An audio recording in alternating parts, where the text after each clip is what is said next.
Good evening and welcome to tonight's City Council meeting. The public can attend tonight's meeting in person at the George DeCiero City and County Buildings Council Chambers located at 1 Tacoma Drive, or watch live on Channel 8, hopefully, and through live streaming on Broomfield's website, broomfield.org/live. So folks, we did hear that Comcast is having a little issue with Channel 8. Just want to put it out there. Comcast is trying to fix it, but we don't really have any control. But you can still watch it on Broomfield's website, broomfield.org/live. The public may also participate in public comment either in person or by calling 855-695-3744 and pressing *3 to be placed in the queue for comment. Screeners will ask callers for their first and last name and the neighborhood and the agenda item the caller would like to comment on. If you'd like to speak on more than one item on tonight's agenda, you'll need to press *3 each time to be placed back in the queue for comment. Public comment will be limited to 90 minutes total per item. The first 1 through 15 participants in the queue have 3 minutes to speak. The next 16 through 25, I don't know by heart still, in the queue have 2 minutes to speak. And if time remains, the next 26 plus participants in the queue have 1.5 minutes to speak. For our hearing impaired residents present, we do have wireless headsets available in the back of the council chambers with our AV team. Would also like to notify the public that following the swearing-in ceremony of the newly elected and re-elected council members, we'll take a short recess, about a half hour, for a celebratory reception out in the lobby, as you can see.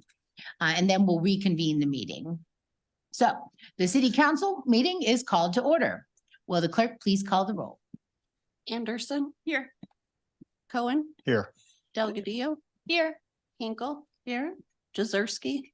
Here for a few minutes.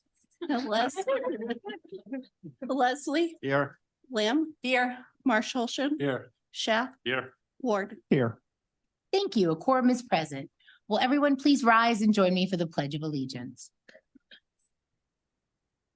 I pledge allegiance to the flag of the United States of America and to the republic for which it stands, one nation, under God, indivisible, with liberty and justice for all. Thank you. So this is not a regular meeting. The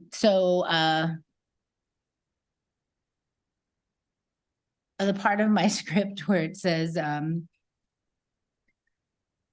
going to pass it over to council member Schaff is gone. But I remember what it said. Oh, no, it's there. Okay, thank you. Before we continue with tonight's agenda, I'd like to ask Councilmember Schaff, I was looking for the red writing, to chair the next portion of the meeting. Councilmember Schaff. Thank you, Mayor. I'd like to thank you all for being here with us this evening.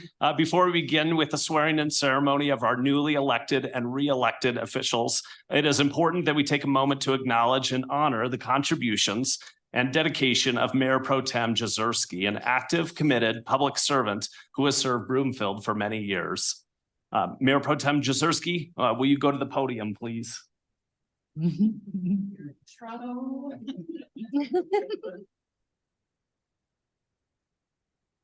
Mayor Pro Tem Jezierski was elected in 2015 and re-elected in 2019. He has served as Broomfield's Mayor Pro Tem for the past 2 years and has made a large impact on the Broomfield community over the past 8 years.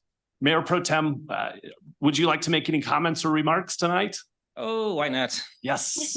I've been saving up my time for 8 years now, so sit back and relax. I'm just kidding. This is going to be fairly brief. I do want to start out by congratulating Councilmember Wynn on his election to Ward 1. He'll be my successor. And also Mayor Castriata, as well as my other colleagues and former colleagues. Congratulations on your re-elections and well-deserved for each and every one of you. I also need to recognize my wife, Amy, who is here tonight, and my kids, 2 of them who are here, Nicholas and Reina, who were, I think we figured out, only 4 and 6 when I was first elected. So yeah, thank you for sticking with me and putting up with the many late nights over the past 8 years. Those in the know, that's definitely it's a hidden cost of this job, and it's not one that's easy, I'm sure. So thank you for that. It's been an honor and a privilege to serve on the Broomfield City Council. So many memories. Most of them have been good, a few not so much. But I will certainly miss this. All the things as a council that we've been through, worked on and accomplished. But much more so, I will miss my colleagues, the staff, and the others that I've met along this journey. I mean, for me, that is the real blessing of this position. For my colleagues continuing on, the newly elected Councilmember Nguyen, this is probably mostly for you. And any of those who are considering public office in the future, I do have some very brief, humble advice. Number one is to listen. Listen to your constituents, to your colleagues, to staff, to your spouse, significant other, parents, whoever, and really listen.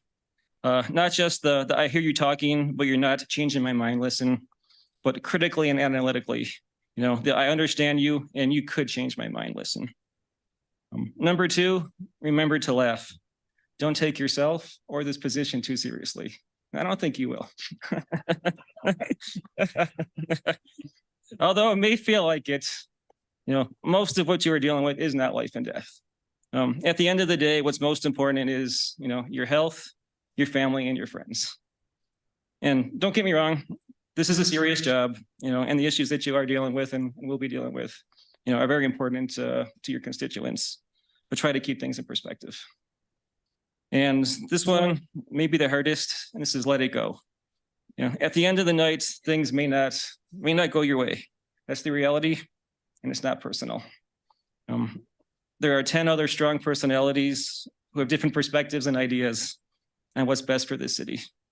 At times, they may not agree with yours, and that's okay. Diversity of opinion often brings the best results. And finally, my parting words. I'm going to leave you with the words of, this is maybe for all you, the words of country singer Kenny Chesney. Don't blink, because 8 hours goes by way faster than you think. Thank you.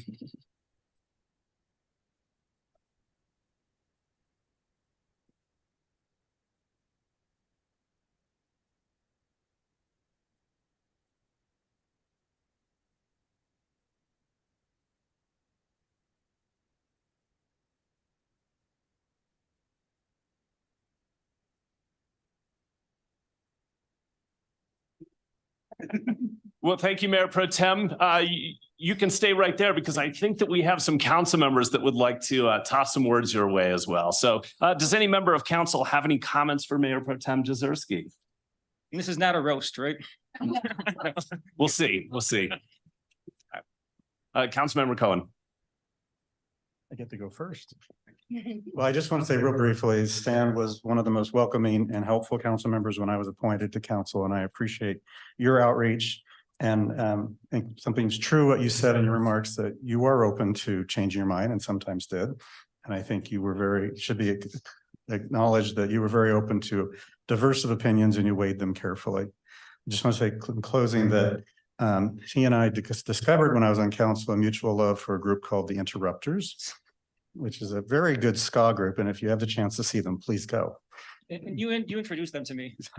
I'll take credit, but I'll just say that I hope this break from public service is just a brief interruption, and that we need your opinions and your thoughts and perspectives back. And I hope to see you back in the public arena soon when you feel back up to it. Appreciate that. Take care. Thank you, Councilmember Cohen. Councilmember Marshall. It's been an honor to serve with you the last 2 years. I remember I met Stan when he was running for office. I was new to the community and I was unhappy with the traffic on my street. And so I was looking at who was running for office and I found Stan. We went and had coffee and realized that we agreed on most of our positions. So supported him then and continue to support him, whatever you do next. And I really appreciate serving with you, sitting next to you and the insight that you give on all the history of different things. And I promise not to let anything but I promise not to let gas stations go in on Midway and Lowell. And Thank you. to get the town square done. So Thank you. Thank you. Mayor? Thank you, council member. You have been such an ally and an asset as Mayor Pro Tem, and just being able to have worked with you for 6 years, I don't think you realize how much you taught me, because this job is an evolution. And what I learned from you is that in the press to push forward for progress, you can't forget about the past. You can't not honor the history of Broomfield and what made it such a beautiful place that we all decided to call home. And that's where I've evolved, listening to you and the comments that you make, that it's equally important to preserve what we all love while we grow, and to have respect for that and what people really love. So thank you. I will keep that with me always. And I hope you're still around in some capacity. I'm not going anywhere yet. You will be missed. I'll still be in Broomfield. The voice of reason. Thank you. Thank you, Mayor. Councilmember Henkel. Thank you, Councilmember Schaaf. Stan, you've just been a steady voice of reason on council. I've never met a person that really is like that, where you have sort of this duck situation, right? And all the paddles going on down here, but you look all calm, cool, and collected. You know, a lot of us aspire to be like that. One of the main things that I remember was that you always do what's right for Broomfield. You don't do what's right for Stan Jezierski. You do what's right for Broomfield. We had a lot of contentious votes and a lot of, controversy over hiring someone that's our friend. And we decided that we went a different direction. And you knew that your friendship was strong enough despite that decision, and it was the right decision for Broomfield. And that other person went on to do regional efforts. And I feel like that was really important. That took a lot of guts, and it took a lot of just sort of forethought and just thinking about the future of Broomfield and what we need there.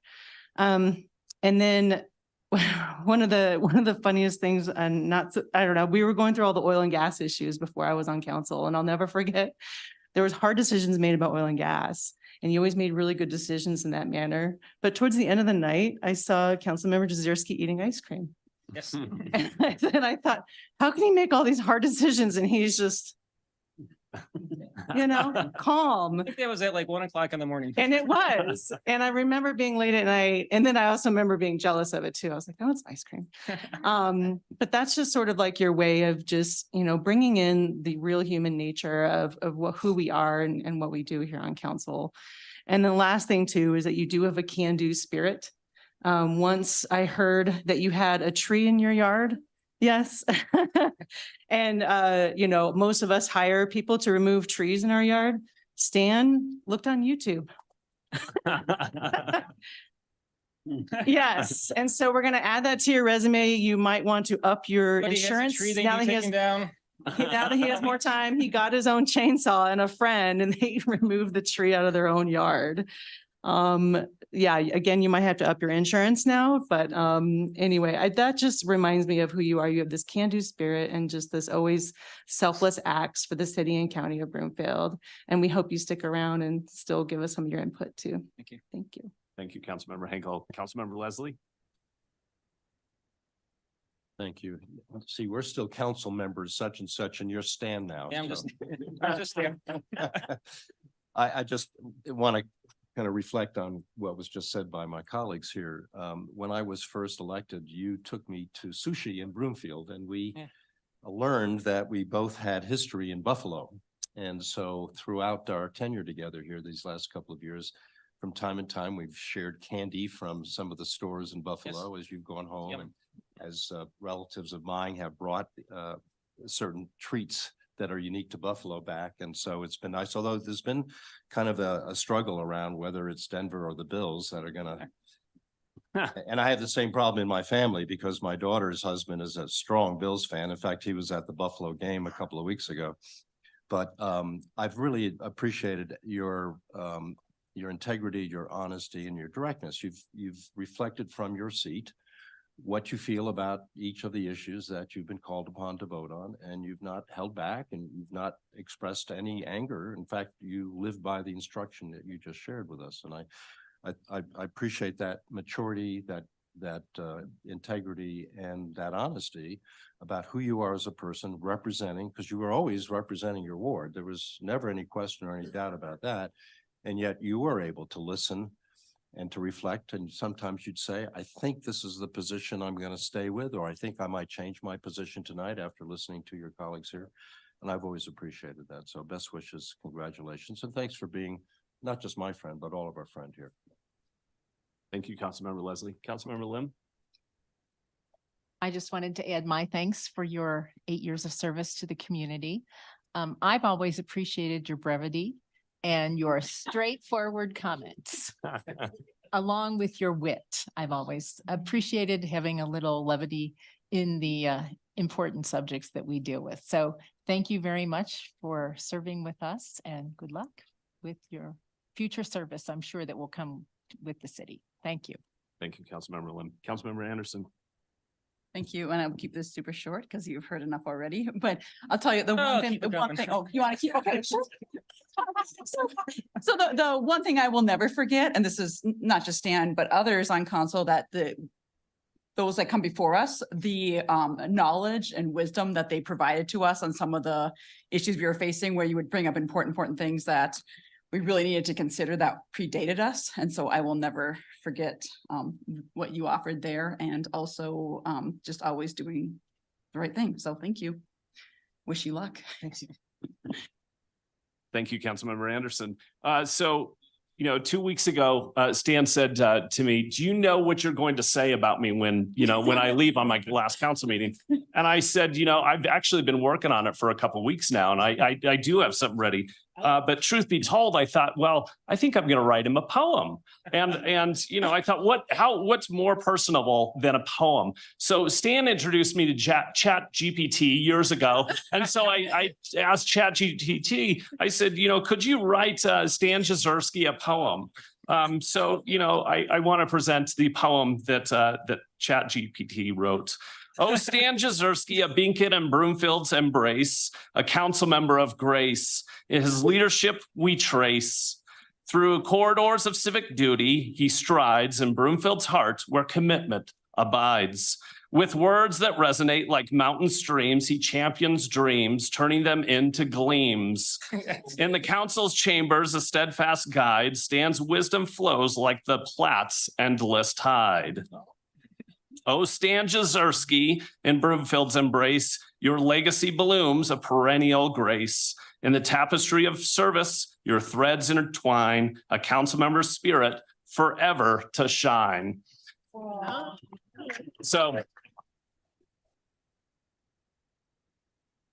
yes, all I did was I put in Stan Jezierski and Mayor Pro Tem and write me a poem. I didn't really do anything. It did all the work for me. But honestly, I wanted to say a couple things. So Stan, Stan and I have got to know each other a lot through social events. We've gone to events together, galas together. We enjoy team building. Stan prefers the bowling type of team building, and that is something that he really pushed me towards, was really bonding as a group, bonding with staff, bonding with each council members, and that's always been something that I've really enjoyed. Stan and I talk a lot. We spar a little bit and throw issues around, and that has always been something that I've really enjoyed doing with Stan. Stan once said, I brought up this crazy idea, ranked choice voting, and Stan shot it down from the very first moment that I mentioned it. And he said, this will never pass in Broomfield. And I said, Stan, I just need you to get on board and believe in this, because with your support, it will pass. And Stan has told me that, if we can get ranked choice voting passed, we can do great things here in Broomfield. But ultimately, it really came down to me for, we had a council retreat, and Stan and I were talking with a former council member, and we were talking about mental health and how important mental health was. And, we were talking about how, therapy is important. And Stan said, have you ever tried it? And I said, no, I've always wanted to, and I've always wanted to, try out therapy and take care of my mental health. And he said, well, you should. And I was kind of like, oh, okay, well, I guess I should. And I said, but, here's the thing. I need you to hold me accountable. I need you to ask me, hey, have you done this? And so I remember, months later, and I said, Stan, guess what? I finally got some, I finally got a therapist and I went and it was great. And I'm so glad that I did this. And so, just that type of support, somebody that says, hey, I got your back. I think that the thing is that I know that I'll continue to see you. I know where to find you. It's at King Soopers on 120th. And so, I'm glad that when we know that we have a question, we'll be able to find you. So thank you. Thank you. Anyone else? All right. Well, wait, Councilmember Delgadillo. Sorry, Councilmember Delgadillo. It's nothing long. I know our time together was pretty short on council, but it's been real, which is millennial for it's been an honor and a privilege. Thank you. Thank you for that definition. All right. Well, Mayor Pro Tem Jezierski, as a token of our appreciation on behalf of the residents of the city and county of Broomfield, we have a gift for you.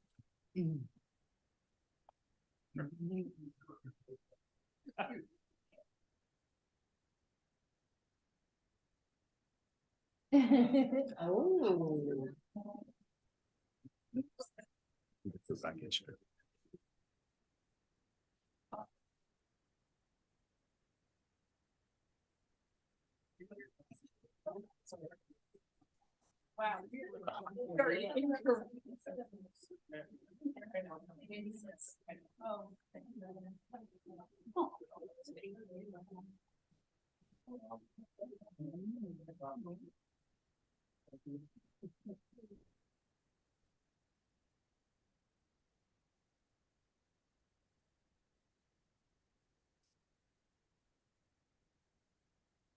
All right, so going to my office. Thank you.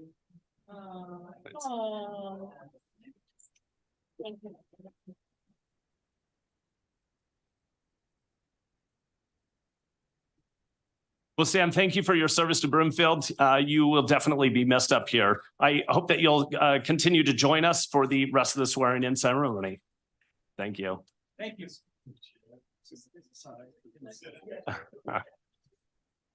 We will now begin with the swearing in ceremony for Broomfield's newly elected and re-elected officials. After you are sworn in, you may return or take your seat at the dais with the rest of the city council. Each newly elected and re-elected council member will take the oath of office individually at the podium. The Honorable Amy Bachman, presiding municipal court judge, will administer the oath. Mayor Guyleen Castriata, will you please step to the podium?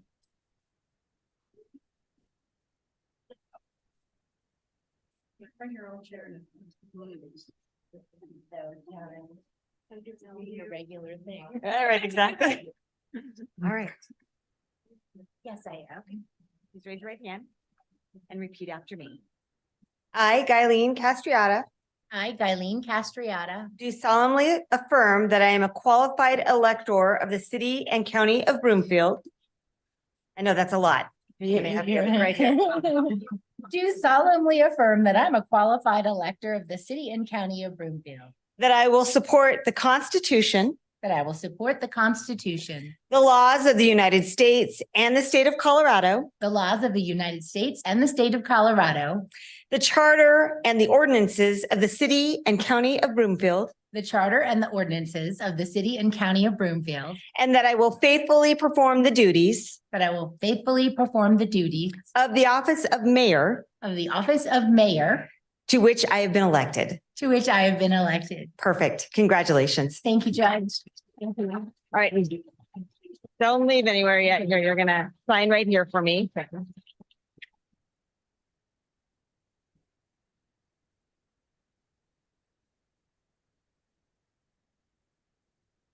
Thank you. One more signature.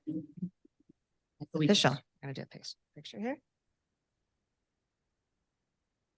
Thank you. Congratulations.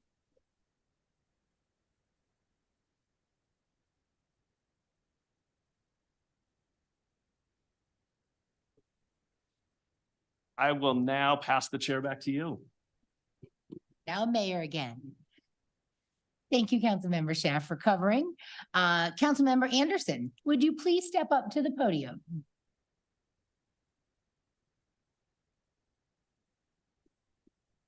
Congratulations. Well, that's after your oath. I'll congratulate you now too. All right, you ready for this?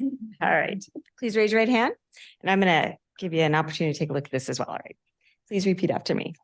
I, Lori Anderson, I, Lori Anderson, do solemnly affirm that I am a qualified elector do solemnly affirm that I am a qualified elector of the city and county of Broomfield, of the city and county of Broomfield, that I reside within Ward 4, that I reside within Ward 4, that I will support the Constitution, that I will support the Constitution, the laws of the United States, the laws of the United States, and the laws of the state of Colorado, and the laws of the state of Colorado, the charter and ordinances of the city and county of Broomfield, the charter and ordinances of the city and county of Broomfield, and that I will faithfully perform the duties and that I will faithfully perform the duties of the office of council member of Ward 4 of the office of council member of of Ward Ward 4, 4, to which I am about to enter. to which I am about to enter. Perfect.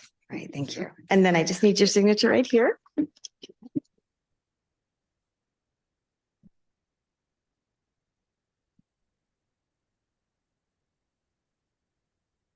More signature? A picture? A picture?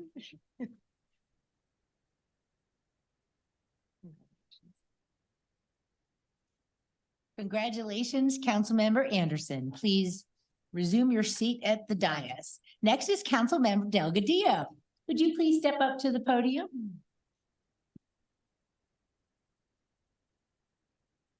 And this is the first time I get to do this with you in person. What's exciting? Congratulations. All right, you ready? All right. Go ahead and raise your right hand and repeat after me. I, Paloma Delgadillo, I, Paloma Delgadillo, do solemnly affirm do solemnly affirm that I am a qualified elector of the city and county of Broomfield, that I'm a qualified elector of the city and county of Broomfield, that I reside within Ward 2, that I reside within Ward 2, that I will support the Constitution, that I will support the Constitution, the laws of the United States the laws of the United States and the state of Colorado, and the state of Colorado, the charter and ordinances of the city and county of Broomfield, the charter and the ordinances of the city and county of Broomfield, and that I will faithfully perform the duties and that I will faithfully perform the duties of the office of council member of Ward 2, of the office of council member of Ward 2, to which I am about to enter. to which I am about to enter. Perfect. All right. Signature right here.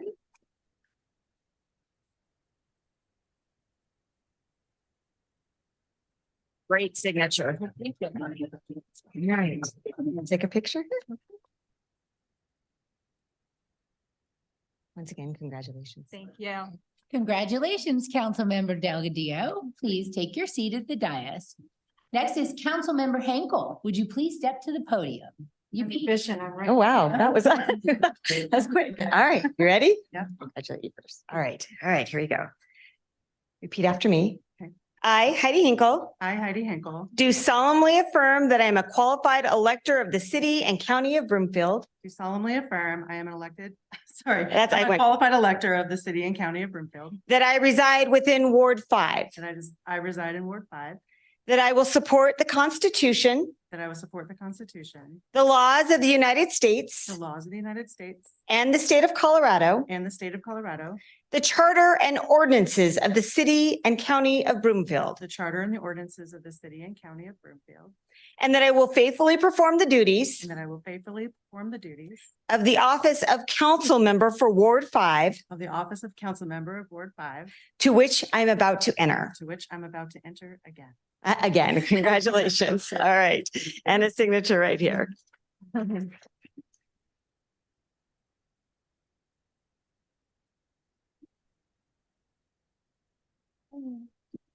Yes, perfect. Let me get.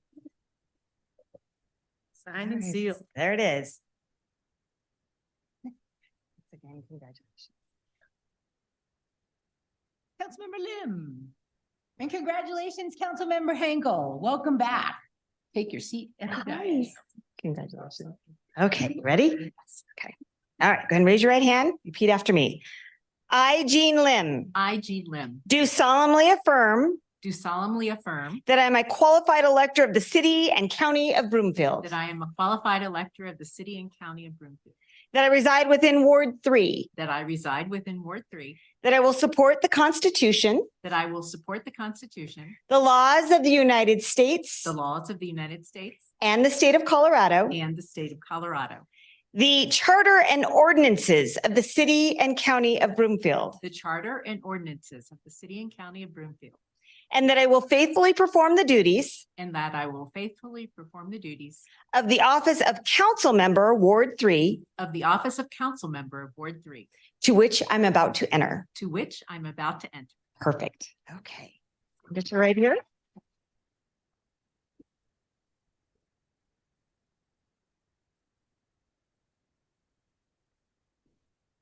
I'm gonna make sure. Okay. Congratulations, Thanks. Councilmember Lim. Please take your seat up at the dais. And now, Mr. Nguyen, would you please step up to the podium? Hi, welcome. Congratulations. Okay, ready? And raise your right hand and repeat after me. I, Kenny Van Wyn, I, Kenny Van Wyn, do solemnly affirm do solemnly affirm that I am a qualified elector of the city and county of Broomfield. I know, I go, that I'm a qualified elector, that I'm a qualified elector of the city and county of Broomfield, that I reside within Ward 1, that I reside in Ward 1, and that I will support the Constitution, and that I will support the Constitution, the laws of the United States the laws of the United States and the state of Colorado, and the state of Colorado, the charter and ordinances the charter and ordinances of the city and county of Broomfield, of the city and county of Broomfield, and that I will faithfully perform and that I'll faithfully perform the duties of the office of council member. That's right, the duties of the office of council member of Ward 1, of Ward 1, to which I'm about to enter. to which I'm about to enter. Perfect. All right, thank you. Awesome. All right, I don't want you to leave yet. I want you to sign here. You're going to be amazing. Okay. Great signature. He has the best signature of the night. That's awesome. Kind of looks like mine. All right, ready? Congratulations. Welcome.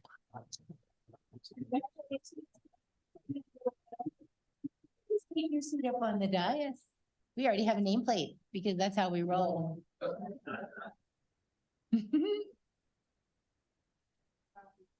Well, congratulations and thank you so much, Judge Bachman. Welcome to the first meeting of the new Broomfield City Council. He's getting sorted. I remember that day.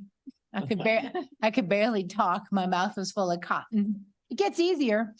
Okay, so we're going to take a short break for the reception with our friends and family. So council members, residents, and staff may visit with council and enjoy some refreshments and appetizers before we proceed with the business items before council this evening. So we will reconvene the council meeting in approximately 30 minutes, so around 7-ish, and we'll see you out in the lobby. Thank you.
welcome back, everyone. We're recalling the city council meeting to order. Will the clerk please call the roll? Anderson, We're calling the roll again with the new council. Yeah. here. Yeah. Cohen, Still here. Delgadillo, here. Hinkle, Here. Leslie, Here. Lamb, Here. Marshall, Here. Wynn, Here. Schaff, Here. Ward. Here. Thank you. A quorum is present. The first order of business for the council this evening is the selection of Mayor Pro Tem. Section 4.5 of Broomfield's Home Rule Charter provides that the council shall elect one of its members to serve as Mayor Pro Tem. The Mayor Pro Tem shall be elected by a majority of the council members present. The Mayor Pro Tem has all the powers, rights, and privileges of a council member and presides at council meetings in the absence of the mayor. However, the Mayor Pro Tem does not have a tie-breaking vote, nor the power of veto, but has all the other powers and duties of the mayor in their absence. In accordance with council's procedures and rules of order, any member of the council may make a nomination, and nominations do not require a second. If there is more than one nominee, council will vote on the nominees until one candidate receives a majority vote. Does any member of the council have any questions regarding the election procedures? No questions? Okay. Now that I've walked you through the process, are there any nominations? Councilmember Henkel. I'd like to proudly nominate Councilmember Devin Schaff. Thank you. Are there any other nominations? Councilmember Delgadillo. I would like to nominate my colleague Austin Ward. Thank you. Are there any other nominations? Since there's more than one nomination, it means we will vote. The clerk will call roll. When your name is called, please say the name of the individual who you would like to vote for. The nominees are Councilmember Devin Schaff and Councilmember Austin Ward. Did I miss something? Yes. Yeah. I believe the council rules state that the election is secret. We don't. Ms. Rogers. Yes, that is correct, that the council rules have say that, and it's been my advice that that would violate open meetings law and that it shouldn't be held in secret. So we've been doing it in public, I think, for 3 years now. That's the reason it is a council rule, so it would be up to council if they wanted to divert from the practice. What say you, council? Keep with the current practice? Okay, that's fine. All right, well then the clerk will call the roll and you will state your preferred nominee for Mayor Pro Tem. Anderson, Councilmember Schaff. Cohen, Schaff. Delgadillo, Ward. Hinkle, Schaff, Leslie, Councilmember Schaff. Lim, Councilmember Schaff. Marshall, Councilmember Schaff. Wynn, Councilmember Schaff. Schaff, Jeff. no, Ward. Yes, here. Ward. You are, okay. Well, Councilmember Schaff received 8 votes and Councilmember Ward received 2. So Councilmember Schaff received the majority for the position of Mayor Pro Tem. So now we will need a motion to elect Mayor Pro Tem Schaff. Is there a motion that Councilmember Schaff be elected as Mayor Pro Tem? Councilmember Henkel? So moved.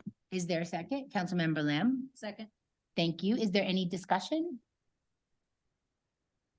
Councilmember Delgadillo. So I'm very much looking forward to serving with you, Devin. I appreciate all you've done on council, and I also appreciate the service that my Councilmember Ward has given as well. So I am committed to working with you, and thank you for your service. Thank you. Any other discussion? Councilmember, is that a hand? No? Okay. I don't want to miss anyone. All right. Well, all in favor? Any opposed? That passes unanimously. Congratulations, Mayor Pro Tem Schaff. Would you like to say any words? Sure. Okay. I don't think that my council colleagues would, be surprised if I did say anything. So just thank you to my council colleagues for your support and thank you for the vote of confidence, and I look forward to serving another 2 years with all of you. So thanks. Thanks, Mayor. Thank you. All right, so next is council's review and approval of this evening's agenda. Was there something else, Kelly? Oh, do y'all want to swap seats? We're going to be transitioning to, thank you, Councilmember Lim. We're going to be transitioning to a new agenda management software in the first of the year. And I think it would help both of us to learn it together. So that's kind of the reason why I asked to sit next to him. Moral support. One of us will get it right. Pay attention. I know. All right. Thank you. Thank you, Councilmember Lim. I'll miss you. But you're not that far. Next is council's review and approval of this evening's agenda. Council may add or remove items from the consent agenda, or council may revise the order of business for the meeting. Does any member of the council have any comments or questions regarding this evening's agenda? Does any member of council have any objections to the agenda being approved? Seeing none, the agenda is approved. There are no items under petitions and communications this evening. We'll move to public comment next. This is an opportunity for the public to comment on matters other than the items already listed on this evening's agenda. So we'll start with in-person public comment. If anyone would like to be heard, please come up to the podium, state your name and neighborhood for the record, and limit your comments to 3 minutes. No takers, huh? Are you gonna? Okay.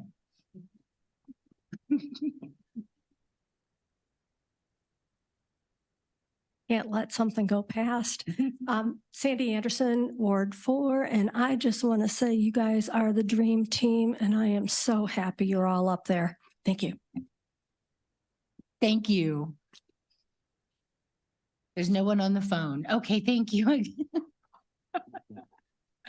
So council's consideration of the consent agenda is next. The clerk will read all of the consent agenda items by title, and there'll be one opportunity for public comments and council questions and comments. I skipped over that, didn't I? Let's back it up. Council's community and event updates are next. Does any member of council have an update this evening? Councilmember Ward. I do. Thank you, Mayor. In the next couple of days, all of you up here, along with staff, will be receiving my full report from my travel to Atlanta for the National League of Cities annual City Summit Conference. Very, very busy conference overall, especially being the only one going. It felt nearly impossible to do everything. But very, very busy, very good. We've started transitioning away from just talking about ARPA funds and the IIJA bill and BIL and all that fun stuff into more applications of that and other things that we need to start looking out for on the horizon. But just some of the quick resolutions that were passed at the business meeting that I wanted to let council know of. For finance administration and intergovernmental relations, we're calling to preserve and enhance voting by mail, support for housing finance legislation, and supporting the Voting Rights Advancement Act. For energy, environment, and natural resources, supporting an urgent action to reduce carbon emissions and mitigate the effects of climate change, increase federal investment in water infrastructure.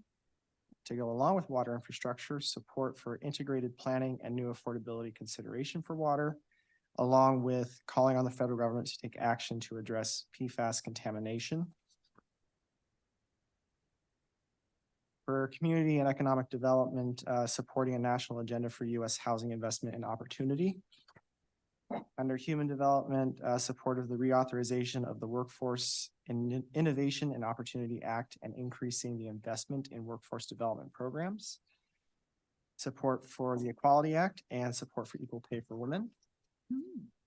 Transportation and infrastructure services. The only one that's really, I think, applicable to us was calling on the federal government to address truck weight and limits, since we're seeing heavier trucks, particularly as we make the transition to electric vehicles. Those are going to put a lot of strain on our roads and bridges that were not necessarily designed for that kind of weight. Under public safety and crime prevention, enhancing public safety for unmanned aircraft systems or UASs, operations beyond visual line of sight, BVLOS, and multiple UAS development. So drones essentially. And then under information technology and communications, preserving local control of broadband infrastructure siting. Those are just some of the things I wanted council to be aware of tonight, but you will have my full report in the next coming days. It'll be rather lengthy and I apologize for that. Well, it sounds like it. Well, thank you for representing us there. We appreciate it. Next is Councilmember Anderson.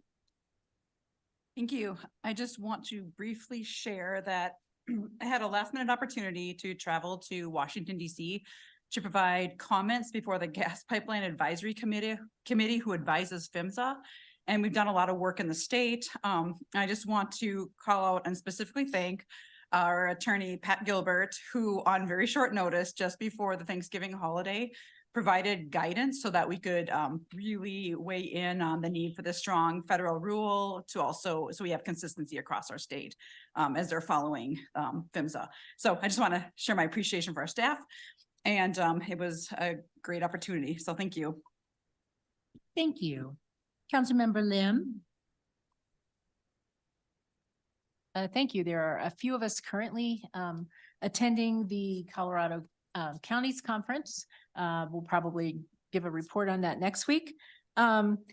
Also, next week, I am the council representative and I'm attending the Colorado Rural Workforce Consortium Conference in Fort Morgan on December 4th and 5th. Related to workforce, there is a career fair locally in the Workforce Center on December 6th from 2 to 4 p.m. And we're all looking forward to Friday's a big day. The Chamber Legislative Breakfast is happening Friday. The mayor, Representative Lindstedt, and State Senator Winter will be there to fill us in on their thoughts. And of course, the holiday lighting ceremony is at 6 p.m. on Friday. Thanks. Thank you. Councilmember Marshall Olson. Thank you, Mayor. Yeah, I attended the CCI business meeting this afternoon, and it was a pretty short meeting, just swearing in the new board for next year, approving the budget for next year, and then also approved one bylaw change that calls on CCI to establish a code of conduct. And that itself was not controversial. The discussion around what the code of conduct is going to look like, which will be established by the board at some point next year. That was a little bit more robust discussion because it's a brand new thing and they want to make sure they get it right. And so that was an interesting discussion. And then they gave us a readout of all of our dues for all the counties. And I believe ours will be $26,150 for next year. So. Thank you, Councilmember. Mayor Pro Tem Schaaf. Thank you, Mayor. So a couple upcoming events. Of course, the tree lighting this Friday at 6 p.m. Hopefully that you all can come out. Next week, the Rocky Mountain Metropolitan Airport Community Noise Roundtable will meet Thursday, December 7th at the Jefferson County Airport at 6 p.m. And then, of course, this next Tuesday is Colorado Gives Day, December 5th. So in case you haven't gotten an email, December 5th, Colorado Gives Day. Thank you, Mayor. Thank you. Any other council member updates?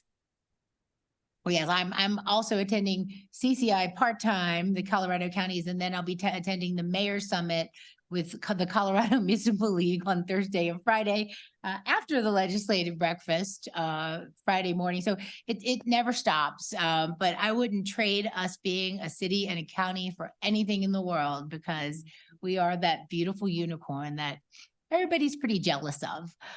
So I'm grateful every day for you guys, and I'm grateful to be able to continue serving with you and the addition of Councilmember Wynn. It's a win. All right, council's consideration of the consent agenda is next. The clerk will read all of the consent agenda items by title, and there'll be one opportunity for public comments and council questions and comments. Will the clerk please read agenda items 7A and 7B by title? 7A, approval of minutes from the regular meeting of November 14th, 2023. 7B, resolution number 2023-151, approving a second amendment to the consulting agreement with Civil Resources LLC for engineering and construction oversight for the Height Pit campus infrastructure. Thank you. Next is public comment from individuals in person. If anyone would like to be heard on these two items, please come up to the podium. No phone. I don't think we have anybody on the phone. Okay, no comments. Does any member of council have comments on these agenda items? Seeing none? Excellent. Is there a motion that the recommendations contained in the staff report for agenda items 7A and 7B be approved? Councilmember Ward. So moved. Thank you. Is there a second? Councilmember Henkel. Second. Is there any discussion? Will the clerk please call the roll? Cohen, Here. It's a yes. Delgadillo, Yes. Hinkle, Or no. Yes. Leslie, Yes. Lim, Yes. Marshallson, Yes. Wynn, Yes. Schaff, Yes. Ward, Yes. Anderson. Yes. Thank you. That passes unanimously. There is no business before the Board of Social Services this weekend. This is just a weird meeting. The only item under council business this weekend is council's consideration of proposed resolution number 2023-112, rescheduling certain meetings for the council in 2024. Council has a copy of the agenda memorandum, which I'll ask our staff to summarize. She's sitting right next to you, Miss Crystal. Thank you. Thank you, Ms. Clemens. Yes, thank you for, good evening, Mayor Pro Tem and council members. Broomfield City Charter requires the council meet at least twice each month. Council's procedures and rules of order set these meetings on the second and fourth Tuesdays of each month, but allows the council to reschedule regular meetings upon a majority vote of the entire council. Study sessions may be called by the mayor, council, or city and county manager, and study sessions are typically scheduled on the third Tuesday of the month or on additional first and fifth Tuesdays as needed. For this item, staff seeks council's directions on the following. In the packet, we presented all the 2024 meeting dates. Part of those recommendations were reschedule the June 25th council meeting to June 4th due to the election, cancel the November 26th council meeting due to the holiday, cancel the December 17th study session due to the holiday, reschedule the December 24th meeting to December 3rd due to the holiday. In addition to the recommendations, council can also add additional study sessions or special meetings in 2024 if you choose. Thank you, Ms. Clemens. So I guess we'll open it up for any discussion. I know we've tweaked some things for the spring breaks that correspond with different school districts. Councilmember Marshallson. I just wanted to point out that the February 13th council meeting and the March 12th council meetings both occurred during the NACO and NLC DC lobbying conferences. I don't know if we want to, if we could reschedule those or what we could do with them. Hold on, let me get to that calendar. You said February. February 13th is the last day of the NACO conference in DC.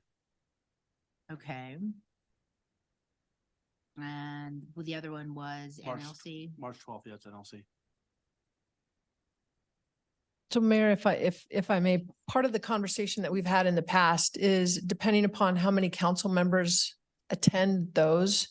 And also the opportunity now that we have for virtual attendance really does, it would have to be I would assume a pretty significant number that would either be out flying in or leaving during that council meeting in order to reschedule a council meeting. But of course, that's council's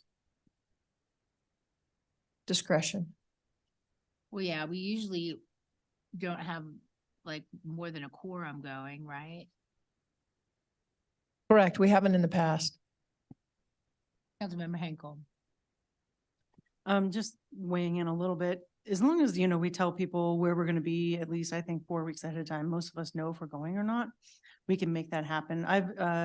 I have flown in, tried to buy Taylor Swift tickets one day, and then I made a meeting that night, you know, out in, another whole state, Kansas City, Missouri. So I feel like, you know, we can make things happen online. If we're finding that it's too arduous, then we can probably make that decision, but I understand your point. Now, since we do allow the remote attendance option, it makes it easier for council members to have that flexibility to pop into their room and attend the meeting. The only issue with February is so short, we don't have a lot of wiggle room, as you can see. So I know that also we're scheduled to do the Northwest mayors and commissioners fly in that week, that NLC. Okay. Is the 13th, around there, like the end of the week would Correct. be, so. And we also, Mayor, need to make room for the focus session, Yeah. which is generally right during that time. Well, how do y'all feel about leaving it as is and we just kind of take it as it comes? If we need to do any extra meetings or move things around, we're pretty nimble. We can, with staff's help, an advance notice, we'll know. Okay, and then we'll talk about the scheduling of the work session later. Doodle poll. Any other questions or comments on the calendar? Any feedback? Yeah, and with our remote attendance options, it really makes it a lot more accessible for those who have to travel or work or stuff. Get sick. So, all right then. Then we're not making any changes. We're gonna take the recommendations that you guys.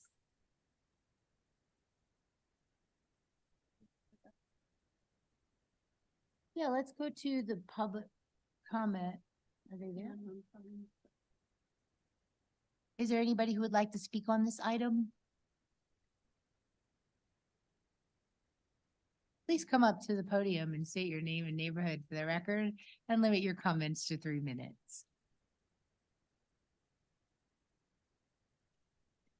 Roxy Julia Lacamore. When you do the scheduling, I would think that you should think about your public a little bit more than you do about these meetings that you go to. I know they're important, but you just said that you could do them electronically. So if that's an option, then maybe saving a little bit of money, maybe for another meeting that, you know, you feel is convenient for you, or you want to go on vacation there or whatever, then you can do that. But as far as these meetings, this is also for the taxpayers, and you have an obligation to fulfill. And if you don't like that, you shouldn't be on the position. Thank you. Thank you. Anyone else? Okay. If there is questions from counselor next, we kind of went through that. Do you guys have any other questions on this? Next is council's consideration of proposed resolution number 2023-112. Will the clerk please read proposed resolution number 2023-112 by title? Resolution number 2023-112, rescheduling certain regularly scheduled meetings of the city council for 2024. Thank you. Is there a motion? Councilmember Marsh Holston. I move that resolution number 2023-112 be adopted. Thank you. Is there a second? Councilmember Nguyen. Second. You're on the agenda. Okay. Is there any discussion? No? All in favor? Any opposed? That passes unanimously. Thank you, Ms. Clemens. And then the city, that's short. City and county attorney's report is next. Ms. Rogers. Anything? No, thank you. Congratulations to those who were sworn in tonight for your second term or for your first term. Looking forward to working with everybody. Thank you. Managers report tonight. We're going to discuss the appointments to Broomfield's boards and commissions. I'll ask Manager Hoffman to begin the discussion. proudly introducing Mayor Pro Tem, actually, that is going to walk you all through this item, tracking with the email that he's previously sent, and that discussion direction to staff if needed in order to draft resolutions and or adjustments as council deems appropriate. Mayor Pro Tem Shaft. Thank you, Manager Hoffman.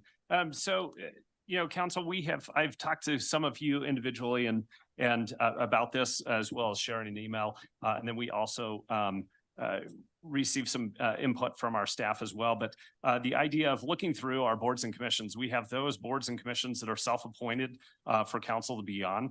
We have those that are required. We have our charter requirement, which states that council shall not serve on a permanent board. We have those boards and commissions that are created by Broomfield that have council members that are elected officials that are actually in the voting capacity. Those are the Employee Pension Committee, the Employees Medical Expense Plan, Local Licensing Authority, and the Flatiron Improvement District. And then, of course, we have those boards and commissions that are created by Broomfield that have elected officials as ex officio non-voting members, which I would say that is our local boards and commissions. So our Open Space and Trails Advisory Committee, Parks and Recreation, Senior Services Advisory Committee, and then the Advisory Committee on Environmental Sustainability. And then we have boards that are created by Broomfield that do not require elected official members. Those are the Arts, History, and Cultural Council, the Library Board. With our boards, as we discuss those in the coming months, we do have some boards that potentially we could free up some of our time to be able to dedicate to other meetings and to other things that we're already scrambling to do. So, the suggestion that I put out there is the idea of council members not being placed on those boards that are in the ex officio. This would allow for conversations amongst those advisory boards to be without a council member in there, to be much more advisory board driven. Those would be our Open Space and Trails Advisory Committee, Parks, Recreation, and Senior Services Advisory Committee, and the Advisory Committee on Environmental Sustainability. There are those boards that currently we have council members serving on that goes against our charter, which is the local licensing. These are council members that are in a voting capacity that is a permanent board. And so that is one that goes against our charter review charter. And thanks to those members of our charter review committee that are up here, as well as in the public, that really kind of dug in to find that is one in which council members probably should be off of. And then the other one that we've had conversations about is the Board of Equalization. That is one board that since the creation, and Attorney Rogers, correct me if I'm wrong, that there was a case, not a case manager, but what is the term for the Board of Equalization? Arbitrating? A hearing officer, thank you. So a hearing officer was incorporated into this process, and the Board of Equalization basically meets to review the hearing officer's recommendation. So it has been put out there as a possibility that instead of continuing to utilize all of the time from our community to have that perhaps the council could serve as the Board of Equalization. So there are definitely some options, and wanted to get council's input on those local boards and commissions, the Board of Equalization, and some of the other boards that have been created by Broomfield that have elected officials as voting members. So, Mayor, that's all I have for now. Well, Mayor Pro Tem Chef, I appreciate you taking a dive into this, because it's been an ongoing process to try to truly make this a part-time job. And this is a step in the right direction. So let's kick off the discussion. How do y'all feel about us letting go of those local boards? Councilmember Marshall Holstrom. So having served on the Board of Equalization for the last year, I can say that the meetings are regularly 5 minutes, 10 minutes, because it isn't just rubber stamping what the board hearing officer does. My understanding was before that, the Board of Equalization actually heard the appeals, but the use of professional hearing officers makes it such a much more streamlined process. I would support doing away with Board of Equalization, and then council will have to act as that capacity, right, Attorney Rogers, because it's required by the state. But we can put it on our consent agenda just to. Is that correct? Yes, most counties, with their 3 to 5 commissioners serve as their board, and they have it, this very often, hearing officer handles it, and they have it on their consent agenda. So I would support that. I would support all these. The one concern I have is with ACEs.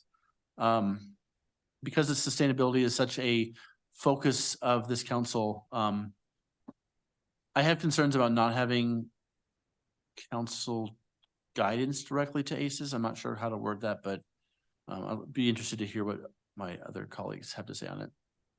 So, thank you. Thank you. Anyone else? Councilmember Lim? I've on the workforce, the Colorado Rural Workforce Consortium, we're required by federal law to have a council member assigned to that. So I'm assigned to that. And I did talk to at CCI today. I talked to Deputy Director Dewhurst about this. Yes, we could take that assignment, free the assignment to the local workforce board, but in my mind, I'm not sure how anyone could represent Broomfield at the state level without having a foundation in what's going on at the local level. I mean, I know I couldn't. So I think that's partly a consideration there, that it's best if those two stay together. And then I have I have similar concerns to Councilmember Marsh Holshin about the importance, the recent work that ACES has undertaken and still needs to move forward in a way that the other committees are more seasoned, I would say, and ACES is not. So I have the same reservations, and I'd like to hear what other people think about whether we want to remove the council member from ACES. All right, good point. Councilmember Henkel? Thank you, Mayor. So there are certain things, that we kind of help, at least, I wouldn't say sort of keep an eye on or a thumb on, but I think the only concern that I have is that, certain work has been done all along, let's say for maybe 6 months on something, and we haven't been able to do just sort of check-ins on what they're doing. So I would like to see, if we don't have people on these boards, just some sort of a more regular check-in and or minutes that are sent to us, something like that, so we can at least read and kind of look at it. And then if we wanted to, have any input or weigh in on anything, I just don't want us to be kind of caught flat-footed when they have, it's kind of like, almost like when we have those, when those study sessions, or, I'm sorry, my brain is mush today. Oh my gosh, why can't I remember this? When we have developers coming in, what do you call that? Yes, why can't I remember that? I've been up since 4:30 a.m. When we have the concept reviews, it's kind of nice, we don't really have to do this, right? We want to make sure that we're in good communication leading up to what's actually going to happen. So if we do take someone off of a board, I would just like more communication just from the board and what they're doing. And that would just be sort of a halfway point. I have served Chamber of Commerce. That's not really sort of necessary, right? But I also do believe that it would be a good representation of Broomfield because we're one of their biggest fans. We give them a lot of money and we want to see and nurture those relationships and, really make sure that our businesses are being supported by our city council. So that's just something to consider. I don't necessarily think that my voice is more important than anyone else's in the room on those committees. I know that it does have a certain weight. But I also don't want to, council members to lead the entire conversation too. So there's some sort of balance there that needs to happen. Ms. Rogers, did you have something to add? Yeah, Councilmember Hinkle brought up the chamber, and I think that's a good example of an external committee. And that external organization requires by their bylaws that Broomfield have an elected official going to the chamber. That's not a requirement that this council can modify. So I had sent a chart and that's probably the best example of it. So while we could modify, I won't use the local licensing authority, that's your authority under ordinance. The chamber, even if the body decided not to send an elected official, we would need to work with the chamber because their bylaws actually require that an elected official from Broomfield serve on their board. So I just wanted to point that out. And there's a few of those like that where the external body is telling us you need to send an elected. Is that common that other city chambers require an elected official to serve on their board? I don't know about other chambers, but it's common that other organizations, especially when you have tighter knit communities like Broomfield, and when we're looking, let's say on the Western Slope, that you'll see requirements like that. But I don't know about chambers specifically. Just curious. All right, next we have Councilmember Cohen. You have a question? Oh, I've miscued you, sorry. Councilmember Ward. Thank you, Mayor.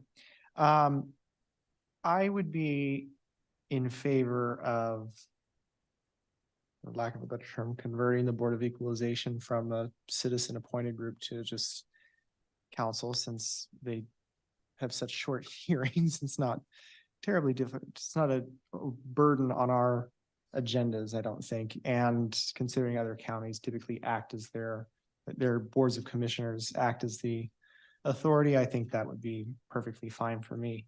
As it relates to the local licensing authority, I think it would be appropriate to take a council member off that. Considering it's in violation of our charter. And then as it relates to the other boards in which we have ex officio members, I'm going to disagree with council members Marsh, Holshan, and Lim, and think that we should remove the council member from that board. One, because we as the body do appoint the members that sit on those boards. And I think we need to have faith in our citizens, particularly if we're appointing them, that they are going to give us a thorough, thought through, and flushed out opinion of what they think we should be doing as it relates to open space and trails or environmental and sustainability. I think we need to have that trust in our citizens that they're going to make that right decision. And if we're not going to trust them, why even have those boards? That's just my opinion on that matter. No, I get it. That's a good point, but we don't get do we have a regularly scheduled update from ACES? Like, how often are they scheduled to come present to us, or is it as needed? I think one thing, going back to Councilmember Hinkle's point, that these boards do have minutes. They're posted on their each one of the pages just for future reference and a deeper dive. And each one of these boards, of course, is an advisory board. And so their roles are whether it be to review or initiate or provide that opinion. It's not unlike any of the other when we have OSTAC or PRAC, and we want to have, I think quarterly updates are difficult. But with ACES, we've vacillated back and forth, but because we don't have other committees that come and present before council. So, I mean, that's another one of the pieces. So when we say how often do they present, they're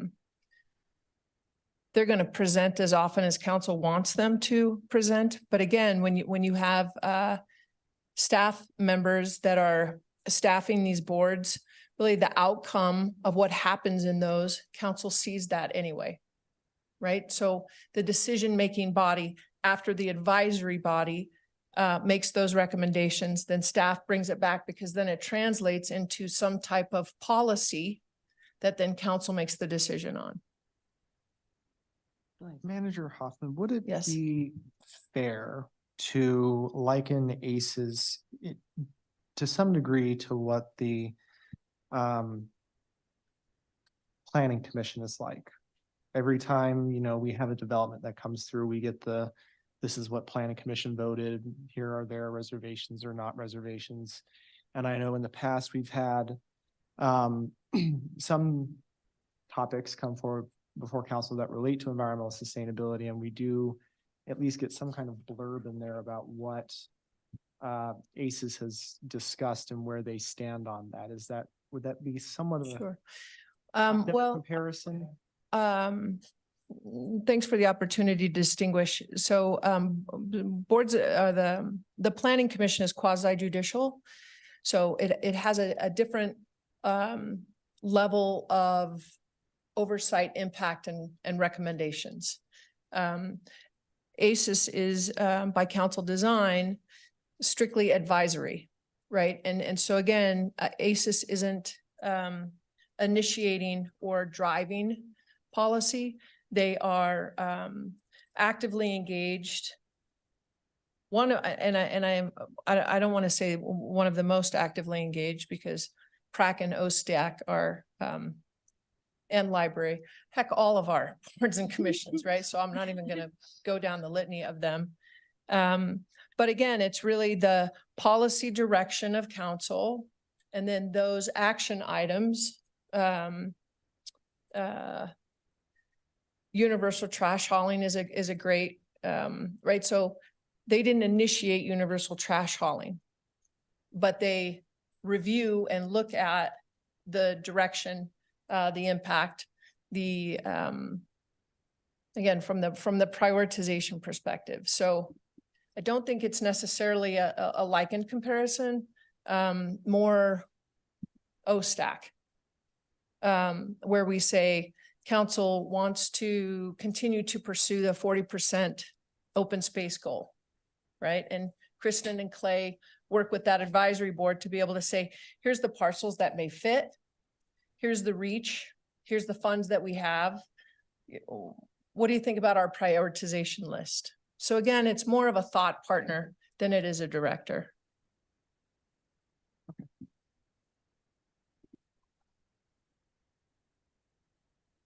Pro Tem Schaaf. Thank you, Mayor. So I think that, and Councilmember Nguyen made kind of sense this as well.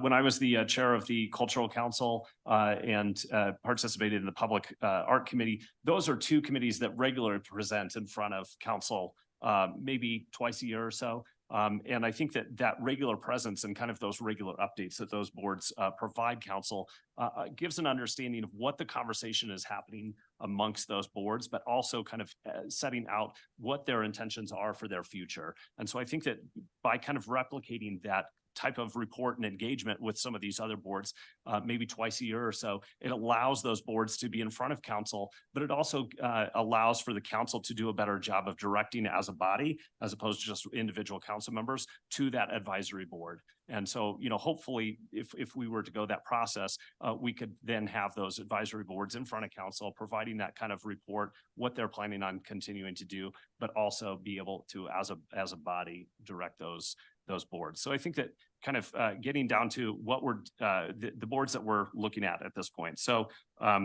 starting off with the local boards. So we have two that are currently the Arts, History, and Cultural Council and the Library Board of Directors. Those are two that would not need to change because currently we do not have self-appointments. There isn't anything in our ordinances or resolutions that direct a council member to be appointed to those. Is that correct? Okay. And then looking at some of the other local boards, we have the Parks, Rec, and Senior Services Advisory Committee. That one currently has a council member assigned to it as an ex officio. Open Space and Trails Advisory Committee has an ex officio. And then the ACES Advisory Committee on Environmental Sustainability, that one currently has a ex officio council member both a member as well as an alternate. So those three boards. Then we look at the boards that I think that there's been some conversation replacing the Board of Equalization and having the Board of Council be the Board of Equalization. And then we have some that are council members in a voting capacity. So we have the Local Licensing Authority, which we've talked about. And then Attorney Rogers, we have two others that are council member that are Broomfield specific and they're council member voting. That would be the Pension Committee and the Employee Medical Care Expense Plan Board. Would you recommend that council not be appointed to those two boards because of the voting capacity and because of the permanent nature? Yes, I would. And I've talked about this with HR Director Macklin. We looked at the plan documents as well and ERISA, which is the law governing plans such as these. And there's no requirement that an elected official serve on these committees. We couldn't find the history for why it was started. This is Broomfield in its employer role managing the fund for its employees. Similar to what you were talking about as far as a report, that is something that could be reported back to council if you were interested in finding about what's going on with the pension plan and what's going on with the medical expense plan. Okay, thank you for that. And then the last board that we have on there is the Flatiron Improvement District Board. Is that one's outside of Broomfield, or how would you describe the role in which a council member could be on that board in a voting capacity, but not necessarily, but that one isn't the same kind of line as the Local Licensing Authority? Yeah, the Flatiron Improvement District is created out of a different part of the charter, the Improvement District section of the charter. So it's not really a board and commission, but it operates very similarly. So then to look at the Flatiron Improvement District as an improvement district, we went to that part of the code, and there is some wiggle room for council to not have it doesn't need to be an elected official that serves on the Flatiron Improvement District. It can be, but it doesn't need to be. So that's one where you have the option of changing that appointment, but no change is needed to the ordinance. Let me double check.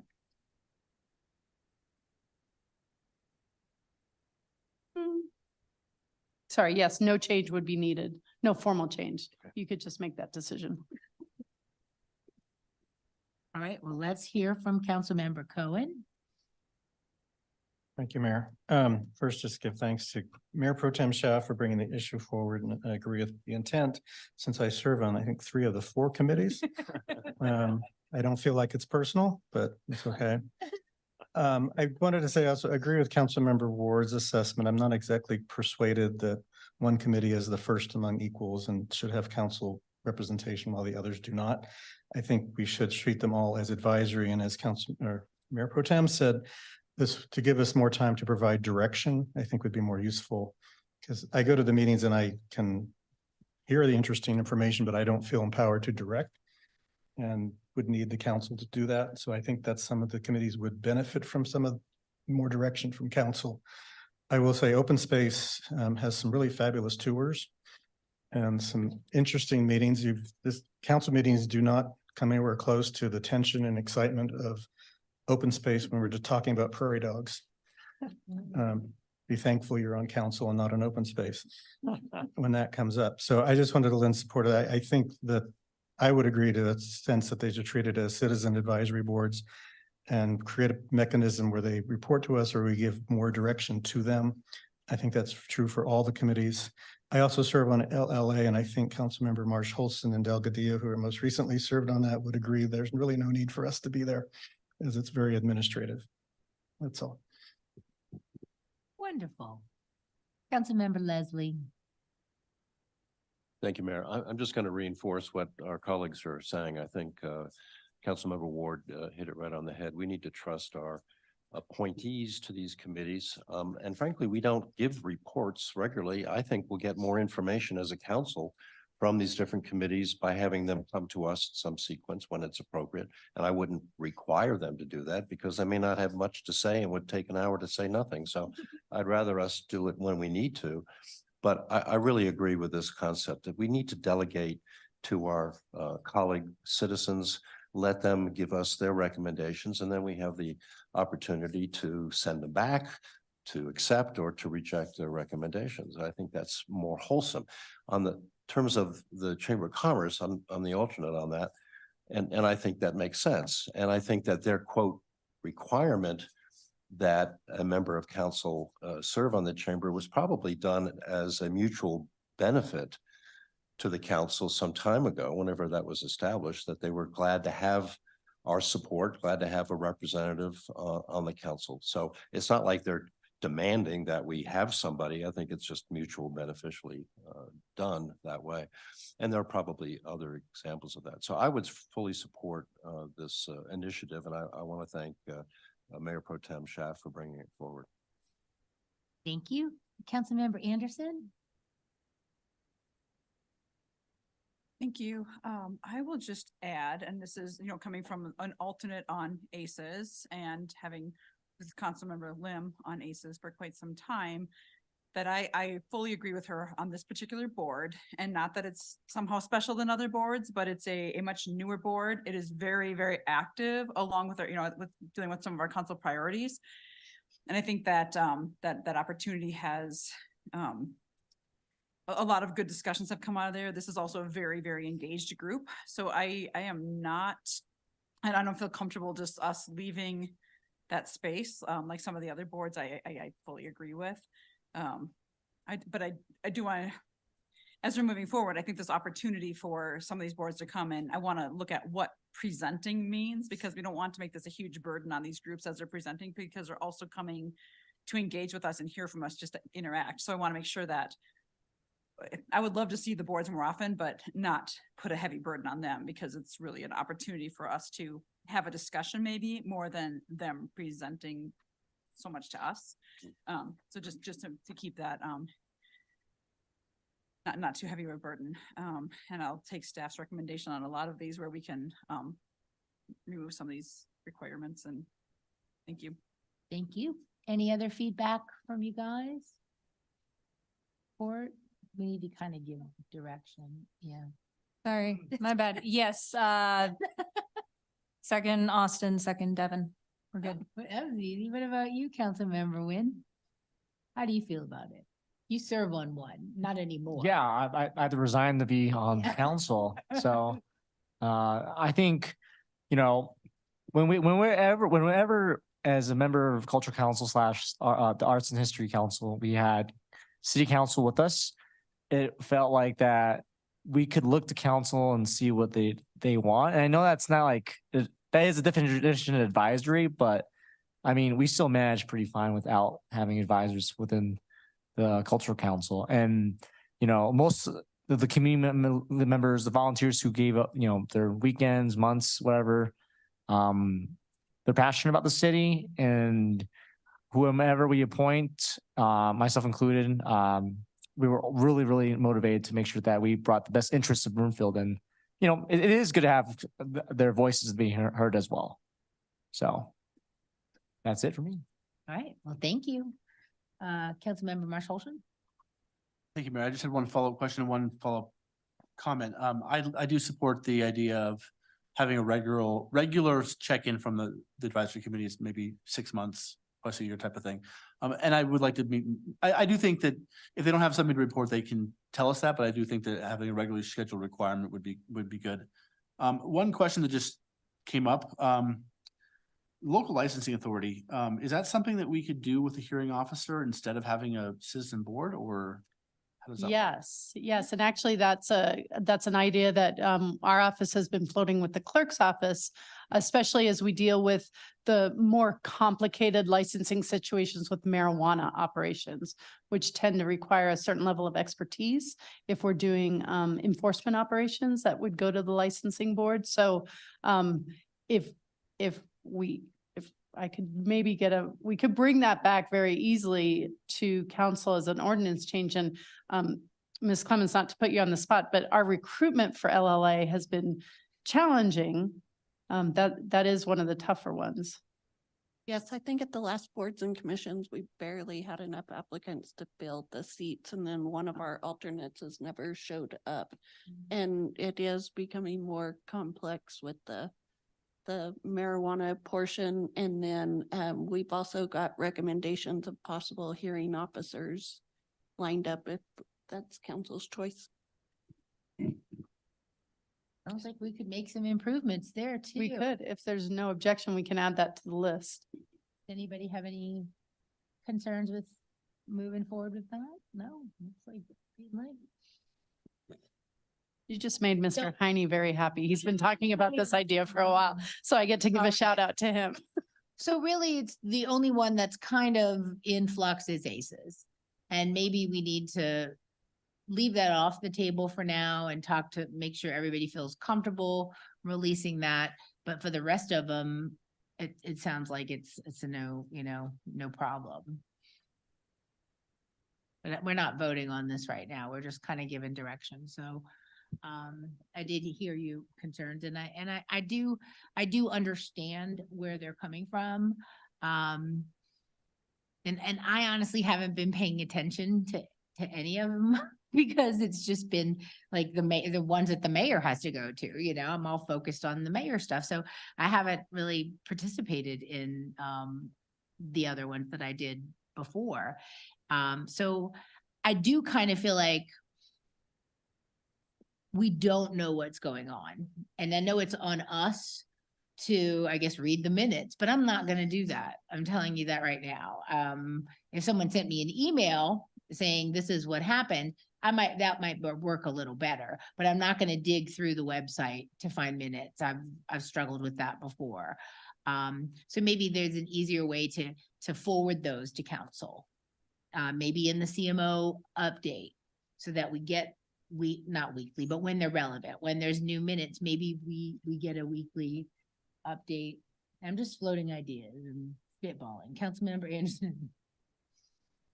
So I actually have a question about those minutes. I absolutely agree with the mayor, and just the thought of reading minutes is not the same as reading highlights. So I don't know if all the boards are consistent because sometimes minutes are just who voted how, whereas some really, it depends on who's taking the notes. Somebody might summarize it. So what we really want is more highlights than minutes. Yeah. And it's up to the boards to what do those highlights look like, I think. I'll just share that feedback. Maybe the chair can, or whoever, the staff administrator can prepare like a highlight. What do you think? Yes, and a great opportunity to do that is as we're recruiting, right? So managing the expectations of building this new boards and commissions as I'm looking at Miss Crystal, right? That when we do we have a procedure that we're going through now in order to help the staff reps. What's happened in the past, what's happening now. I can tell you, and Mr. Councilmember Van Wyn had mentioned that we're all very aware that those boards and commissions, these are highly engaged, highly activated, and extraordinarily qualified individuals that are on these boards and commissions. So council is aware of that simply because you all appoint them to these boards and commissions. So I think a part of the onboarding is we refresh staff that Abby and I were talking that biannually, I do think it's a lot to ask for them to prepare reports. So maybe a compromise, and a compromise is we could have 2 study sessions a year. We could divide up the boards based on that and then rotate them the following year. And that could be a more, not technical update, right? But a little bit more fun. You could see the highlights, if you will. Right. And then quarterly on the CMO, we can have a section that says, see what's happening on your boards and commissions, and then we'll just link it. I like that. So nobody has to do additional work in order to combine. Does that sound like everyone amenable to that? Councilmember Henkel? Yes, that sounds amazing. That's all I have to say. Yeah, I mean, Excellent. really, yeah, just an in-person every 6 months too. It's also another way to show them that we actually care what they're doing. Sure. Yeah, because I think sometimes there's this you know, everyone has been in relationships before, and if you don't have good communication in any relationship, you start to assume things about, you know, either what you're doing, and you're like driving a bus, and then you realize behind you, there's no one on the bus that you're driving. So you have to just make sure that, you know, everyone's kind of on board and just understands each other's roles and what you're doing. And then, yeah, it's another way to sort of get it out into the community too, on what people are understanding what these boards and commissions do, because a lot of people don't even know about them. So it also could be another tool to sort of even recruit people to join these boards and commissions. So I think it's another sort of communication tool to see what we do. And especially if we have citizens coming up who are serve on these boards and commissions, it would be a great testament to their work, and we're proud of them. So, yeah. All right. Any other feedback? Sounds like it's a well-received proposal. So, And, so Mayor, yes, we Ms. will Wright. be coming back pretty quickly Okay. with these. We have, it's mostly, we'll figure out if we're gonna do one master ordinance or split them up. We will not touch ACES for right now, which is probably a good time. One of the things we wanted to do in ACES, we can consider in the next year, is ACES is established by resolution, is not actually in the code yet. We could actually add it to the code, Right. like other boards. But that can be later, but we will come back. I think had looked at the schedule, but in the next month or two before we start recruiting. So, Wonderful. Okay, Great. because we're going to do our own self-appointments December 12th. yes. Okay, so. Yes, and that second part of the chart, which goes to one of the comments Councilmember Lim made, that second part of the chart tells you, what do you have to do? What do we have an obligation to do? And what are, you know, some have some discretion. And I think workforce is a great example, because we have a federal requirement on the large one, but it makes sense to continue to also have that person be appointed, even though we have some discretion. So hopefully that chart's helpful for your next round. It's great. Thank you. I've never seen it so clearly presented before, so I appreciate that. Thanks for doing the digging. And thank you for realizing that, you know, there were some that we probably should not have even bothered with in the first place. So that's wonderful news. All right, wrapping that up. And now to everybody's favorite topic. This evening under legislative updates, we're going to discuss the 2023 special session. Manager Hoffman. And with that, I am going to look to Miss Ritchie. Miss Ritchie and Mr. Romine is joining us. Jeff, you might want to just come a little bit closer so that we can expedite, so we're not walking up and down the aisle. Our mighty assessor, Jay Yamashita, you might want to get a little closer there, Jay, please. So we appreciate council's patience as we moved through in a very expedited fashion after the special session. Ms. Brouillard is also here. We're going to try to streamline and talk about Broomfield specific what's next, rather than spending a tremendous amount of time on what the outcome of the state's resolution or solution in a very short period of time. So a lot of the communities, we've reached out to our surrounding communities. Mr. Romine will run through those at the end, so council can have at least a quasi sense of what some of the other communities are doing. It should be a pretty quick discussion. There are only two that are taking anything under advisement at this time. Next slide, please. We know how controversial this is. We know that anytime that taxes leave anyone's lips, whether they're increasing or decreasing, it's going to draw a lot of attention. So we're going to move as quickly as we can through the 2023, again, the summary and the session, the impact for Broomfield. There has been a lot of communication about percentage decrease, and it's oftentimes said in the same sentence as mill levy. So we're going to walk council and the community through what those three different categories are, because they are not interrelated. You'll understand what I mean as we move through this. So we'll go through city and county specific mill levy. We'll go through overall what a mill levy with some very high level scenarios. So council will understand, as will this community, hopefully at the end of the presentation and certainly at the end of council comments, this is a very complex issue. So what doesn't seem complex to be able to say, just cut it by a mill or 4 mills or 20% or get us back to where we're flat.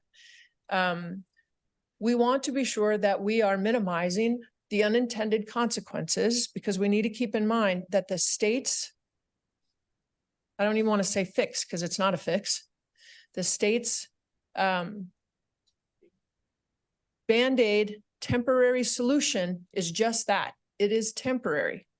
So council needs to be really cognizant because when that Band-Aid goes away next year or the subsequent year, in order to think that any adjustment that Broomfield does is also going to go away, I just don't know how that's realistic. And I say that not from a resident perspective, not from a city manager perspective, but from a perspective of when you have a community that becomes interdependent and relying on what that temporary fix is, when that state goes away, it'll be a double whammy for them. So the state assistance goes away and then Broomfield if we do anything temporary. So as we move through this, I want to come out in front saying we need to anticipate, at least from a budgetary perspective, this will not be a temporary. This will be a permanent solution, which then minimizes from a budgetary perspective, we can count on this is what it's going to look like, whatever that proposed or adopted solution may be. So before you move on, Manager Hoffman, Yes. just to clarify, so the state fixes are not permanent. They are not. So what happens when the state fixes revert back? Excellent question. We have a slide specifically on that, but just from the highlighted perspective, so we've gone from, again, the assessed valuation. So we do not, nor does the state, nor should anybody in this room expect that the assessed valuations are going to anytime dramatically decrease. They may flatten, but they will not decrease. So really what we're looking at is the assessment rate. So we've gone from 7.15, which eventually we need to anticipate it's going to revert back to that. So there's 3 different categories. Again, we have a slide, but when we get to that slide, Mayor, we'll be sure to solidify that, in fact, all indications are it will revert. So we're going to talk mill levy, what Broomfield's is and what it looks like. We're going to talk about the residential rebate program, because again, that's where the percentage comes in versus the mill levy. And it's important to note that when we're talking about a rebate program,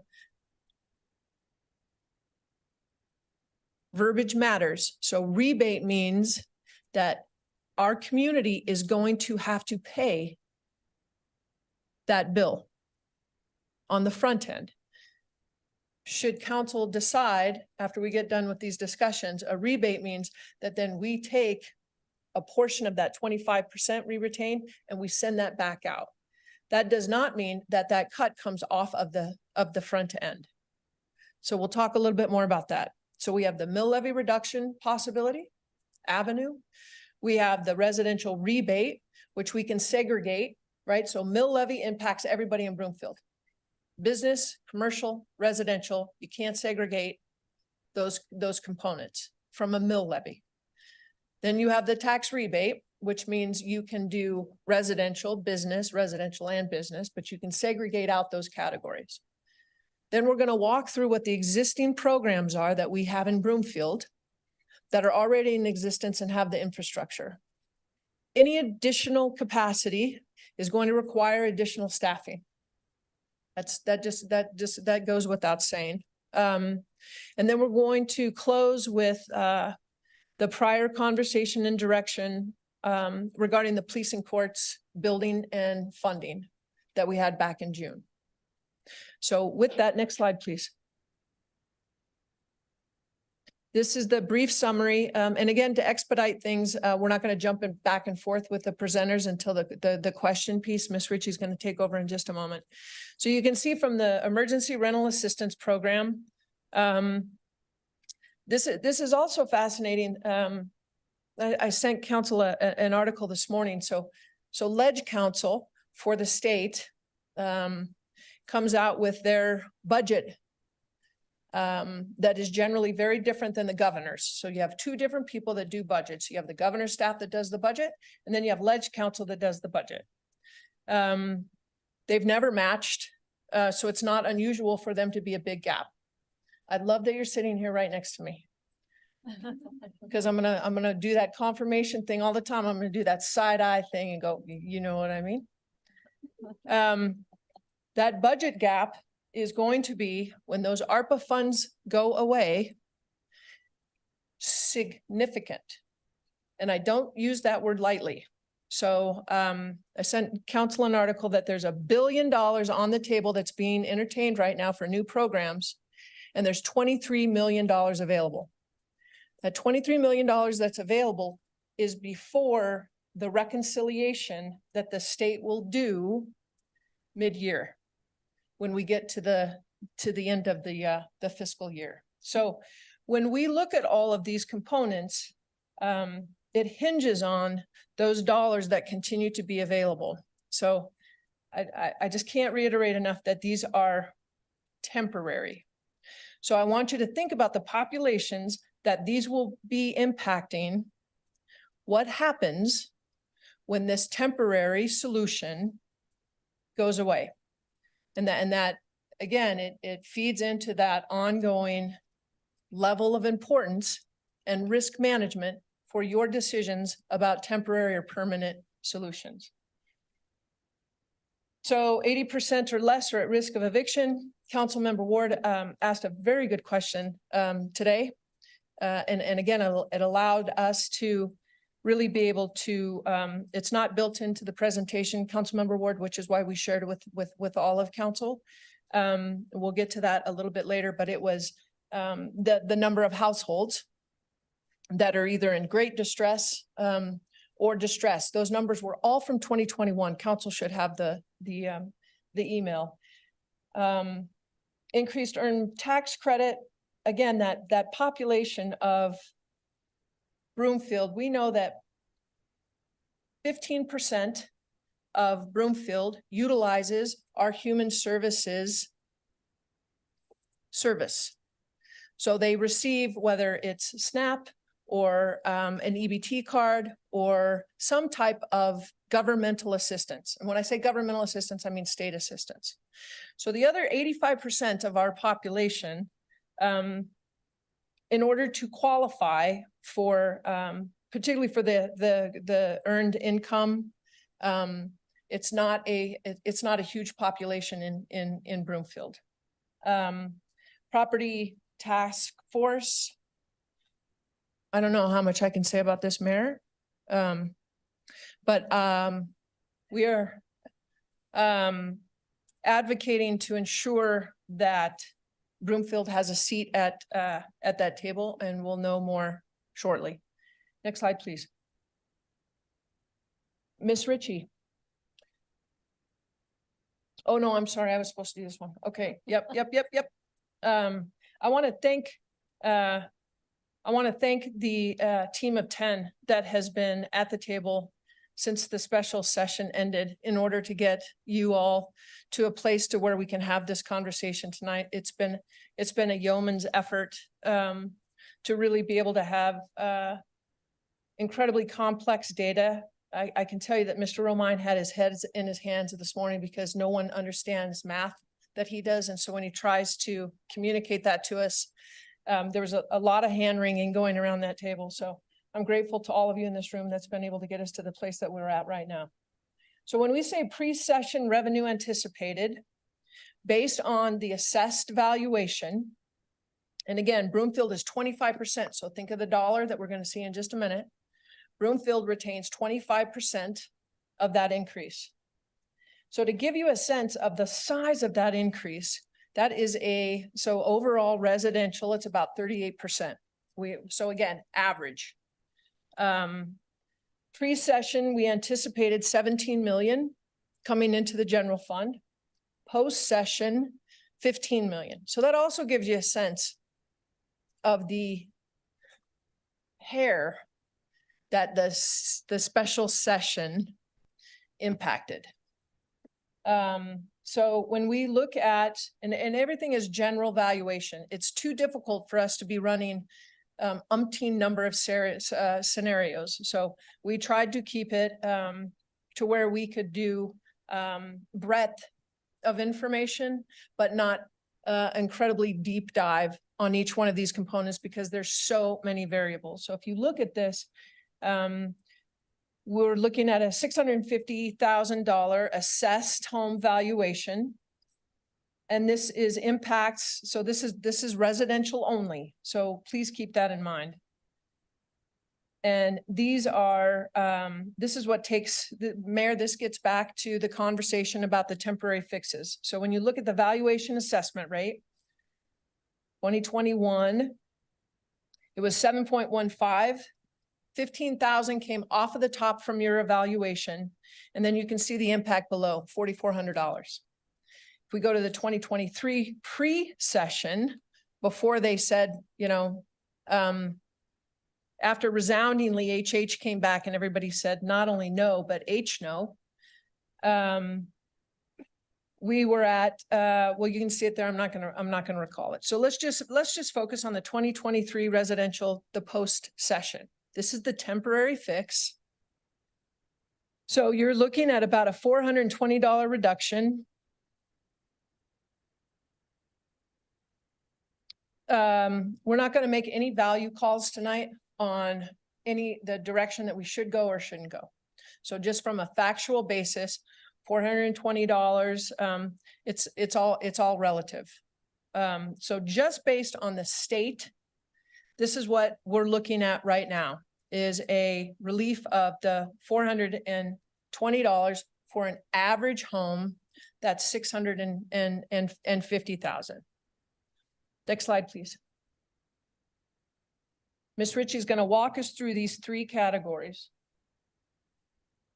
Thank you, Manager Hoffman. Brenda Ritchie, Chief Financial Officer. I don't think your mic is on, Ms. Ritchie. Can you hear me now?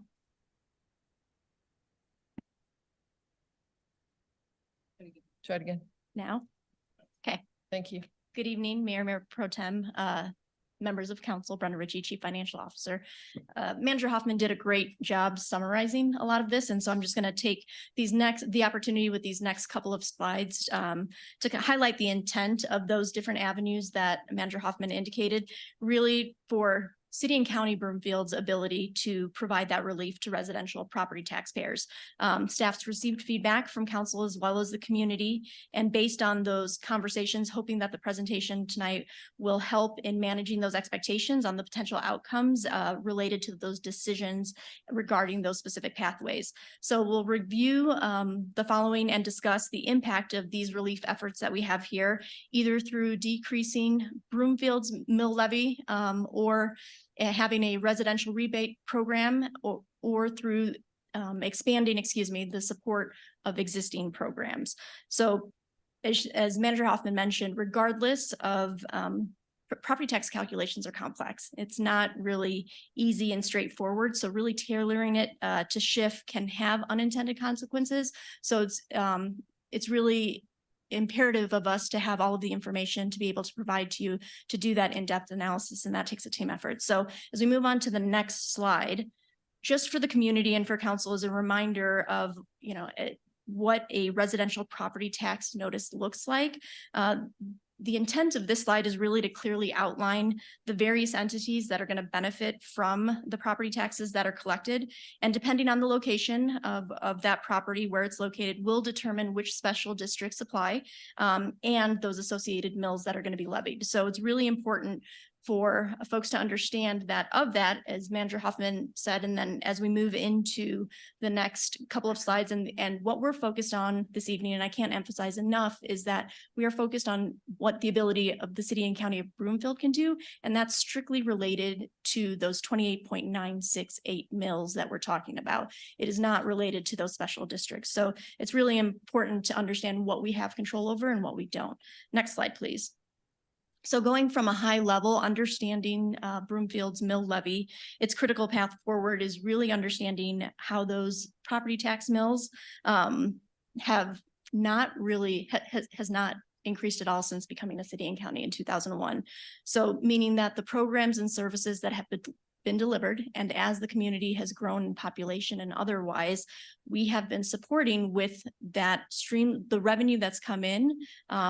It's not diversified. So it's strictly related to that market value growth or the new development. So we're strictly relying on those two avenues, if you will, for that revenue support. So by not growing our revenue from that mill levy perspective, we're kind of constraining the future of Broomfield, if you think about it from that perspective. So while we do balance our budget and there's always opportunities in improving our process around allocating that carryover forward, it's really, there's limited opportunity for planning for those innovative next steps and future expansion of programs and services as we move forward. So understanding that the current stream of revenue that we rely on is unpredictable. And so, which leads to not knowing how much additional revenue we'll have in the future for those programs and services. And this dollar graphic should be familiar to most folks, but again, another illustration wanting to highlight how the representation of that total tax bill, that notice that we saw on the previous slide, breaks down to Broomfield's portion, which is approximately 25%, which is used for capital and operations. Next slide, Kyle, thank you. And so the first area of discussion, as Manager Hoffman mentioned, was the mill levy reduction. So for, again, the city and county of Broomfield, so any adjustment made to the city and county of Broomfield with the intent of relieving residential property owners is going to impact all entities that pay property tax. So meaning if a mill adjustment in the form of relief just for a resident, you're going to look at the area of the retail lodging and valuations alone in 2023 decreased as part of that normal assessment valuation, decreased by 2.4%. If we were to move along with a 1 mil reduction overall, then that retail, restaurant, lodging combination would see an approximately $200,000 in savings. So similarly, oil and gas would see roughly $400,000 in savings. So this chart really is intended to demonstrate the comparison of what a reduction in mill specifically would be towards the revenue, CCOB's impact, as well as the resident. So as you can see, on contrast, a resident, if we were to institute a 1 mil reduction, would equate to roughly approximately $40 to $60 and going back to that average single family home at $650,000.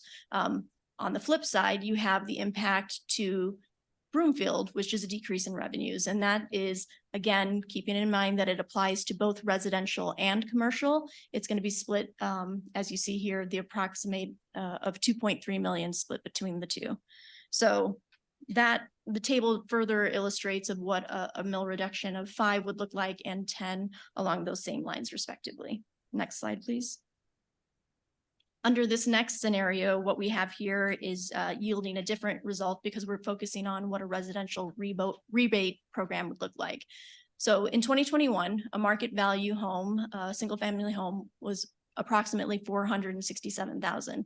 In 2023, valued at $650,000. The total property tax bill for a $650,000 house, given the scenario, Broomfield would receive $1,200 roughly. Of that, if we've seen across the board in residential, the average increase to be 39%.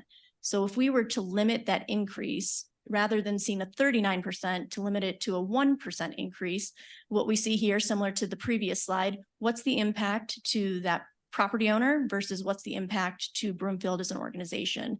So, and as Manager Hoffman pointed out, one of the key elements of this aspect is it falls in line similar to the state senior program, the veterans program, in terms of rebate.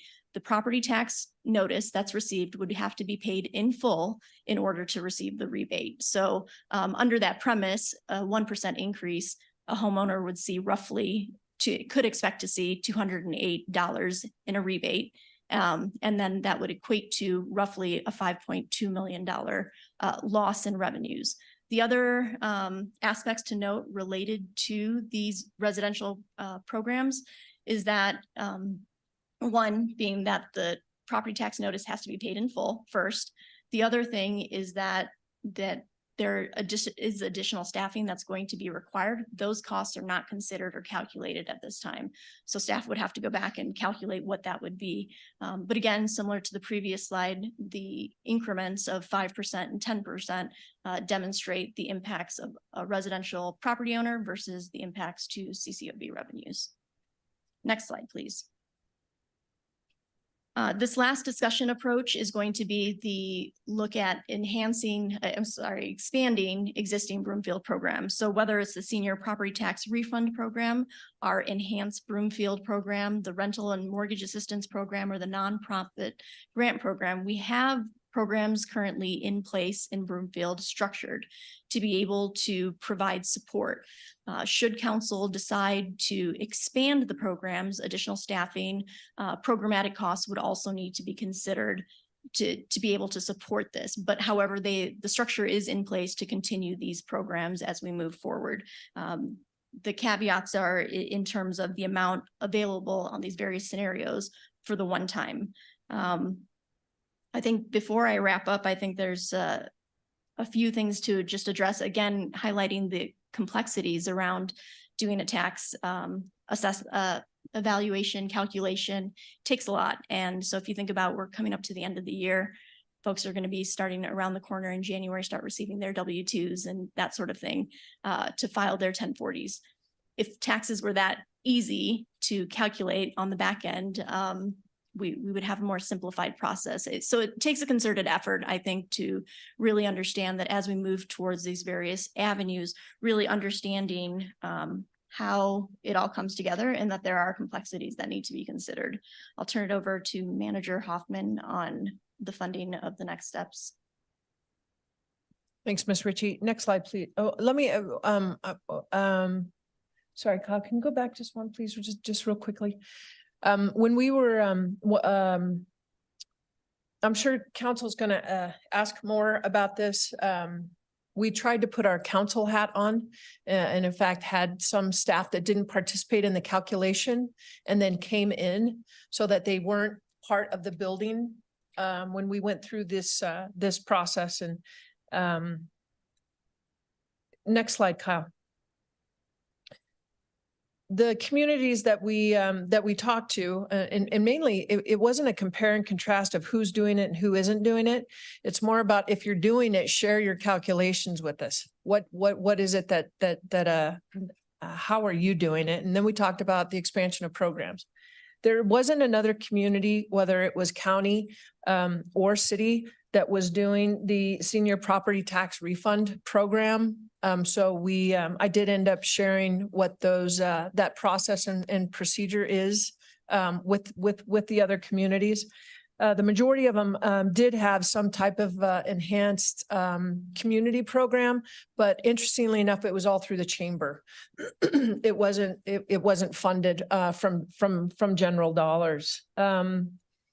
So again, from that, the Senior Property Tax Refund, I think an interesting piece of that as well is really understanding the demographics in Broomfield. Our fastest growing population is our seniors. And so that should really drive the conversations that we have about, when we talk about, we all of us want to be all things to all people, but we simply cannot. And when you have a resources that there's only a finite amount of those, targeting means that you can really make an impact. If you don't target, you'll see either minimal impact or you're not going to be able to do that significant of a dive. CCI, you heard the demographer today talking about that senior population, twofold in Broomfield, by the way. So that should indicate to us that our housing needs to really be focused in that endeavor and keeping people in their homes in Broomfield, particularly when they start fitting into any one of these particular categories. Next slide, please. So part of the conversation we're going to close with, and this kind of gets to Councilmember Cohen's question about how do you make a decision about funding anything, sales tax and property tax. So CCOB has combined those dollars. So we don't keep separate pots of funding and who pays for what. So it's not a county fund anymore that only pays for HHS and the detention center. We have combined those funds. We went through this very similar exercise when we were entertaining whether to do a ballot initiative to fund our library and or PD or courts.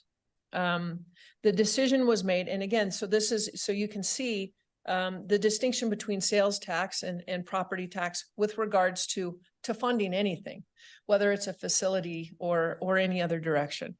Preliminary, subsequent to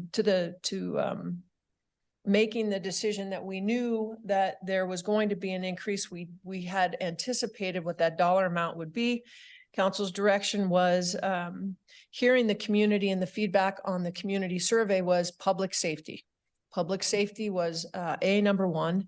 And so funding that police courts expansion and facility and operations was the path that we've been on since June. Next slide, please. So again, just to reiterate, we anticipated 15 million, which please don't think that we're ever going to be that close to any type of estimate again, that we lucked out on figuring out what that amount was going to be. It really was a coincidence, and the excellent mind of Thunder Romine. So we understand that we have, from a community goal perspective, that over 55% of our community said fiscal sustainability and responsibility is the number one thing that we need to be looking at. Council put into place the bond, the debt policy, that we're not going to mess around with our bond ratings, except having it go in one direction, which is up, which we were able to achieve in 2023.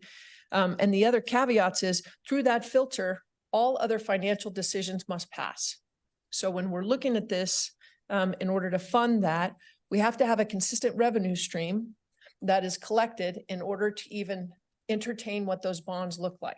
We are exhausting the 2027 bonds, great news, that have been in place for 25 years.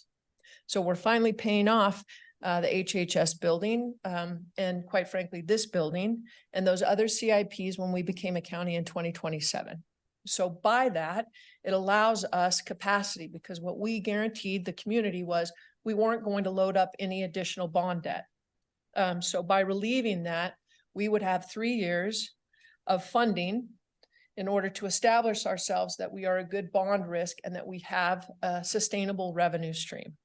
I only say that as a reminder for where those conversations were in June. And I know that we have a lot of our PD folks listening tonight. So I feel compelled. The mayor and I were had the chief on a conference call this afternoon.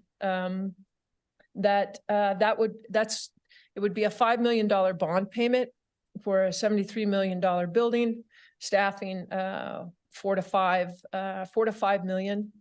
And we anticipated setting aside from the 15 million, 10 million a year for 3 years while we entertained and went through the design phase, which we were anticipating, unless change in direction occurs, for that to be completed from a design RFP the first quarter of 2024. With that, we are eager to hear your questions.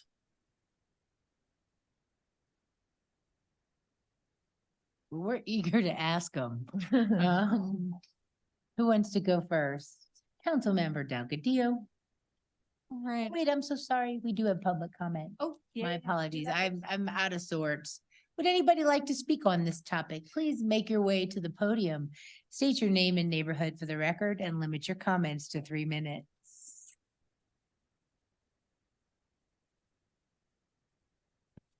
Roxy Julia Lockmore.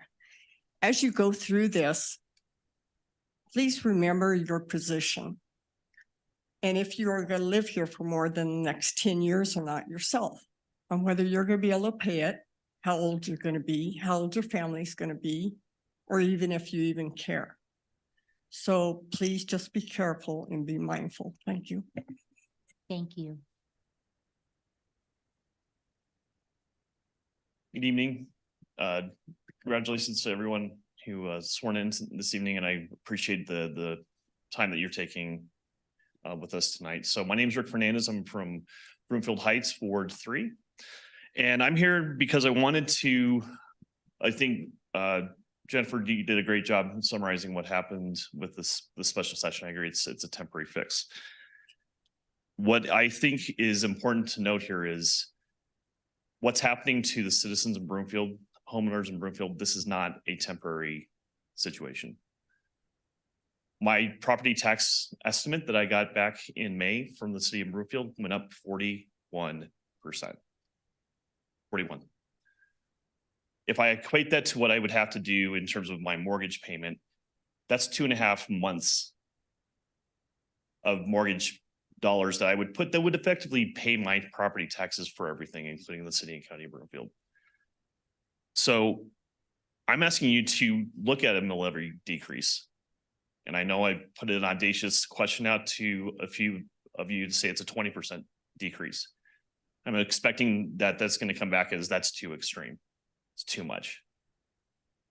I'll tell you this, that the citizens of Broomfield did not ask for, nor did the citizens in Colorado ask for a 40% increase to their property taxes. That's extreme. So to ask the city and county of Broomfield to lead and actually show a way to your corresponding colleagues in other municipalities, lowering the mill levy rate is the right thing to do. It's going to help the most people the fastest. That family that is maybe in their first home, that's now facing whether or not they buy clothes for their kids as they go back to school in January, or do they make that $100 extra payment on their mortgage? To that young adult that's actually going to see their rent go up and might be thinking, how do I get into that home? But that first rung for me to grab just got a little bit higher in terms of getting into home ownership. The best way for you to help everybody in Broomfield and seniors as well, the seniors are going to be facing this as well, whether or not they sell their forever homes or if they move out, because they can't afford this on a limited basis. Giving a property mill levy decrease to the citizens in Broomfield will be a direct relief to them. It's not give me some of the money, give you the property taxes, and then we'll bring it back to you through a rebate. Cut out the middleman, help the citizens in Broomfield, and lead by example. Thanks.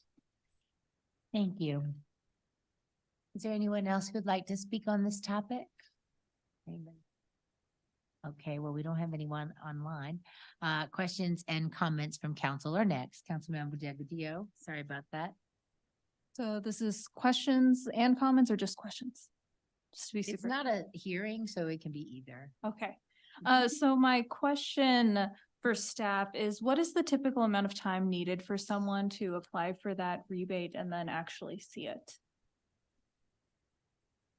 Ms. Ritchie.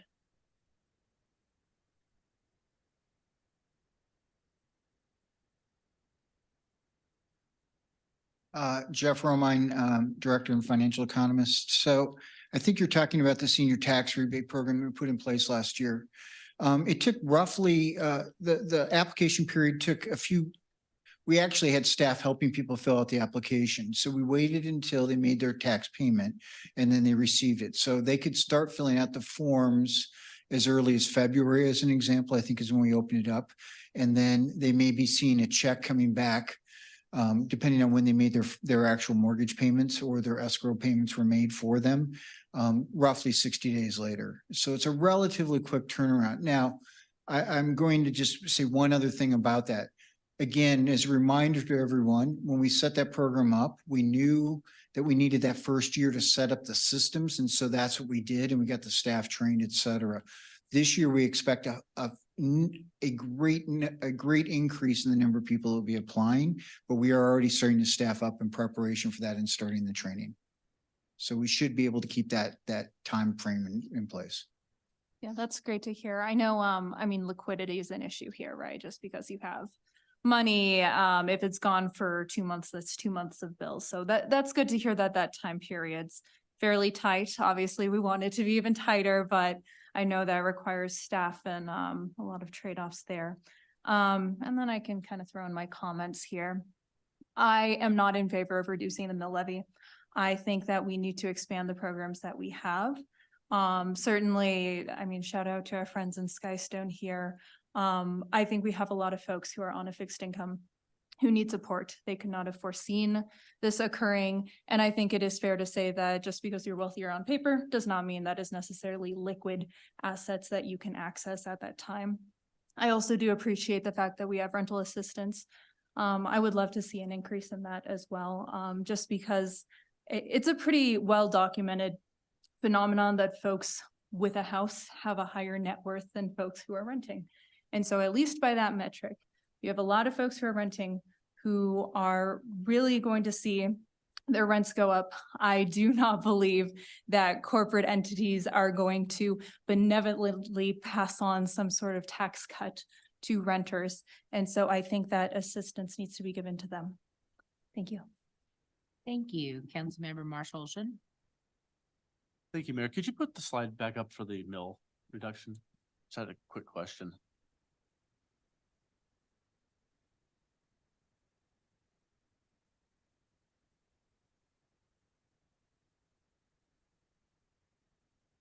So while we're waiting for that, so the question about the reduction in mill rates, ours are about 28 mills roughly. So a 20% reduction would be roughly 5 to 6 mills. So that 5 mil reduction, that $200 to $350, that's per year, right? So it's about 20 to 30 bucks a month that we'd be saving the average, the homeowner. But it would cost Broomfield nearly all of the increase that we were receiving this year of 11.5 million. I don't think that's fiscally responsible to do that. So I'm also not going to support a mill reduction. Some of my comments, and I've made them before, the last time we talked about this. I understand that this is a shock this year, and I understand this is a dramatic increase. But let's remember that Colorado, based on the value of homes, Colorado has one of the lowest property tax rates in the country. What we have now is we have artificially low rates that have been 40 years of bad policy that have led to metro districts being gone crazy, infrastructure problems. I mean, this has been a long time coming, and I kind of hope the task force will find some fixes. I'm not too confident in that, but we'll see what happens. You know, these are tax revenues. I mean, yes, we're collecting them from the citizens, but I mean, we've all heard the emails of that this is a windfall, this is a big thing, but this is money we're just spending. This is money, every penny we collect is money we're spending on the community, on roads, on police, on parks, on everything that the community needs. So I don't necessarily consider it a windfall or that we are excessive. I understand that it's a jump. If we had a better way to fund our things, I do think that property taxes are not the best way to do it, but I do think that it's what we have. My property taxes are going up 52%. That was what my thing got. And so I went through the numbers on mine. And if mine was cut 80%, if the increase was cut 80%, it would save me $26 a month. that is a lot for somebody who's on fixed income. So I understand that part, but for me and my family, that's not a lot. We can afford to pay that. We're going to pay that. We welcome to pay that for the services that we provide. Going off of what Councilmember Delgado said, I do support the expansion of the programs we have. And if we are going to talk about rebates, I would like to only talk about that in context of income in line. And maybe we increase the threshold. Maybe it's not 8%, maybe it's 150% of AMI. I don't know what the numbers look like for that, and that would determine whether or not how high we could go. But I would like to see more, the rebates the current programs we have expanded, rental assistance especially, because I absolutely agree with Councilmember Delgado that a corporate landlord is absolutely not going to give their property tax reduction to the tenants. They're just going to jack the price up anyway and pocket the money. So I don't think that giving it to them is the right move. I think giving it directly to the renters that need it is the right way to go. So, and then on the police, I mean, I do think that we need to be able to police department building. We have to. I mean, our police department is busting at the seams. So I think using the revenue, part of the revenue to prop that up is what we should be doing with it. That is the fiscally responsible thing to do in my opinion. So that's all I have, Mayor. Thank you. Thank you. Councilmember Ward. Was the left side of the dais is just today going to speak. Thank you, Mayor. I have a couple questions for staff. The first one, and you'll have to excuse me because I've never had to deal with paying property taxes myself since I'm still a renter and the only one on council that is a renter at the moment. Why can't the rebate be applied as a credit to the account? Why do they have to pay it in full and then get the money back? Can you just kind of walk me through why that is? Because I really don't understand that. We had this conversation 3 different times, 3 different ways, Councilmember Ward. Oh, good. So Glad you're Mr. prepared. Romines' answer should be pretty succinct. Yes, Mayor Pro Tem, council members. So under Colorado law, when we send a tax bill, the tax bill must be paid, and we can't reduce property taxes in any other form than through a tax rebate. It's much like when you pay your income tax into the state and then you get a rebate back called the Tabor rebate. So it's the exact same thing. As long as those rates are all set, the assessment rate, et cetera, that's why you have to pay the bill first. And it's unfortunate unless the state changes something like they did when they increased it from 15,000 to 55,000, that's the way that you can make that adjustment onto the bill rather than collecting the bill. Does that make sense? Yes, that makes sense. For the state to fix that, is that a statutory? They just did it, as you noticed in the special session where they changed for the residential, the value adjustment from 15,000 to 55,000. Last session, they did talk, and they may be talking about in the future, of changing the senior homestead from 100,000 up to 200,000. Those can be done, and then they come off of the value of the bill when Jay and his team first do all the calculations and the value. But once it gets to the market value and they figure out the assessment value, then it just moves through. Yes, my question though is, as it relates to the being unable to credit to an account until the amount has been paid in full. And that's a statutory requirement set by the state, the legislature could change that, or would that have to be a constitutional amendment is my question, just out of curiosity. I'll check as we're sitting here, Councilmember Ward. I think it's statutory, but there could be a tie-in back to the Constitution, so I'll have to look into that. Okay, just curious on that. Councilmember Ward, we have this little game that we're doing tonight that every time staff says, I don't know. Oh, I don't know. So we have there you go. This is, I don't get credit for the referral. No. Now I just want to reiterate based on or maybe not reiterate, but solidify my understanding as it relates to these mill reductions. It's only once we get past really that 5 mil that we start having to cut services. would that be a fair characterization of that, since we're somewhat we're estimating 15 million in additional service revenues that we have not already programmed in the current budget that we adopted month and a half ago. But if we were to go beyond that estimated 15 million, we would have to start cutting services. Is that? No. No. Again, I think probably the simplest way to look at this is because we always have a balanced budget. The fact that expenses are increasing so much higher than revenues, right? So revenues are flat and increasing gradually. Expenses are not, right? So if council will remember that graph that we talked about for over the last 3 years, right? In that gray area, where that gap continues to widen. So the funds that we have coming into Broomfield right now are supporting our current service level. So again, as Ms. Ritchie was excuse me, as she alluded to before, maintaining what we have now is becoming more expensive. So not adding any services, but the services that we have right now we're able to afford. So it would have to go significantly deeper than what we're looking at here. And again, when we start talking cuts, there's a lot of stuff that happens before that occurs. Okay, thank you for that clarification. I'm gonna skip this third question because it's kind of not important right now.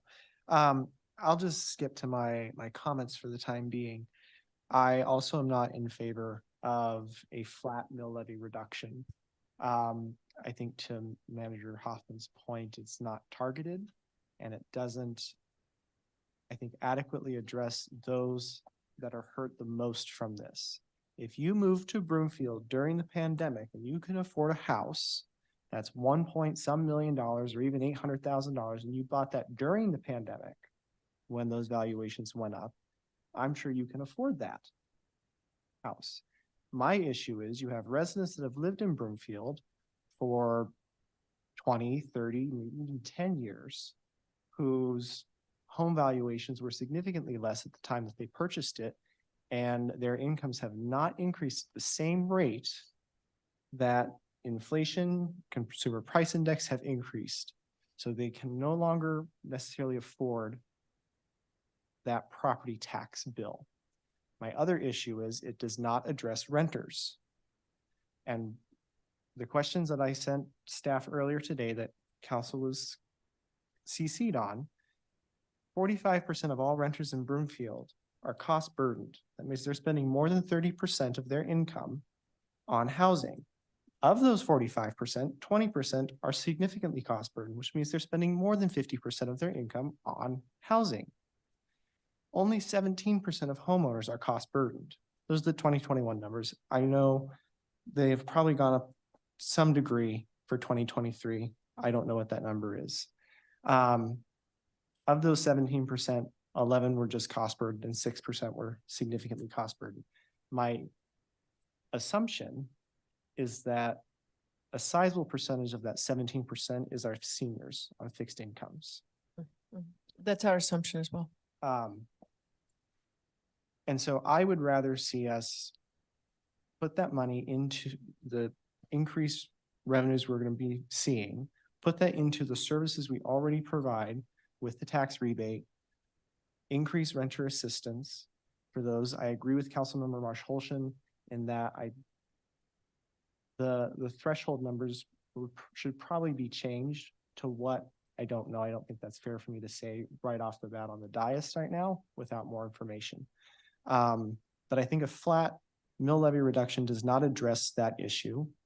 And also it puts us in a tougher situation down the road when, let's say, home valuations flatten out a bit, but we continue to see inflation, continue to see the consumer price index increase, our cost of services are going to increase.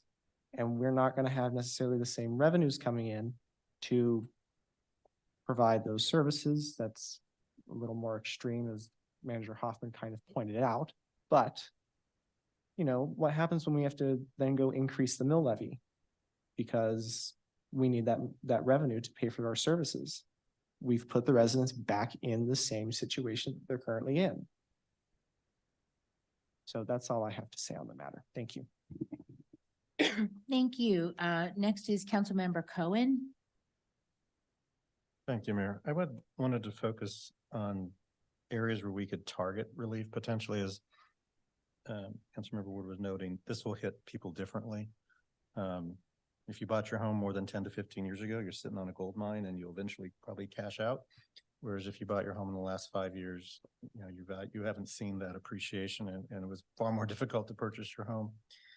So, I mean, to Councilmember Marsh Holden's point, yes, we have some very low under average property taxes or property tax rates. We also, on that flip side, have some of the highest property values in the country. And I do think we need to focus on those who are most hurt by such a dramatic increase, minus 48%.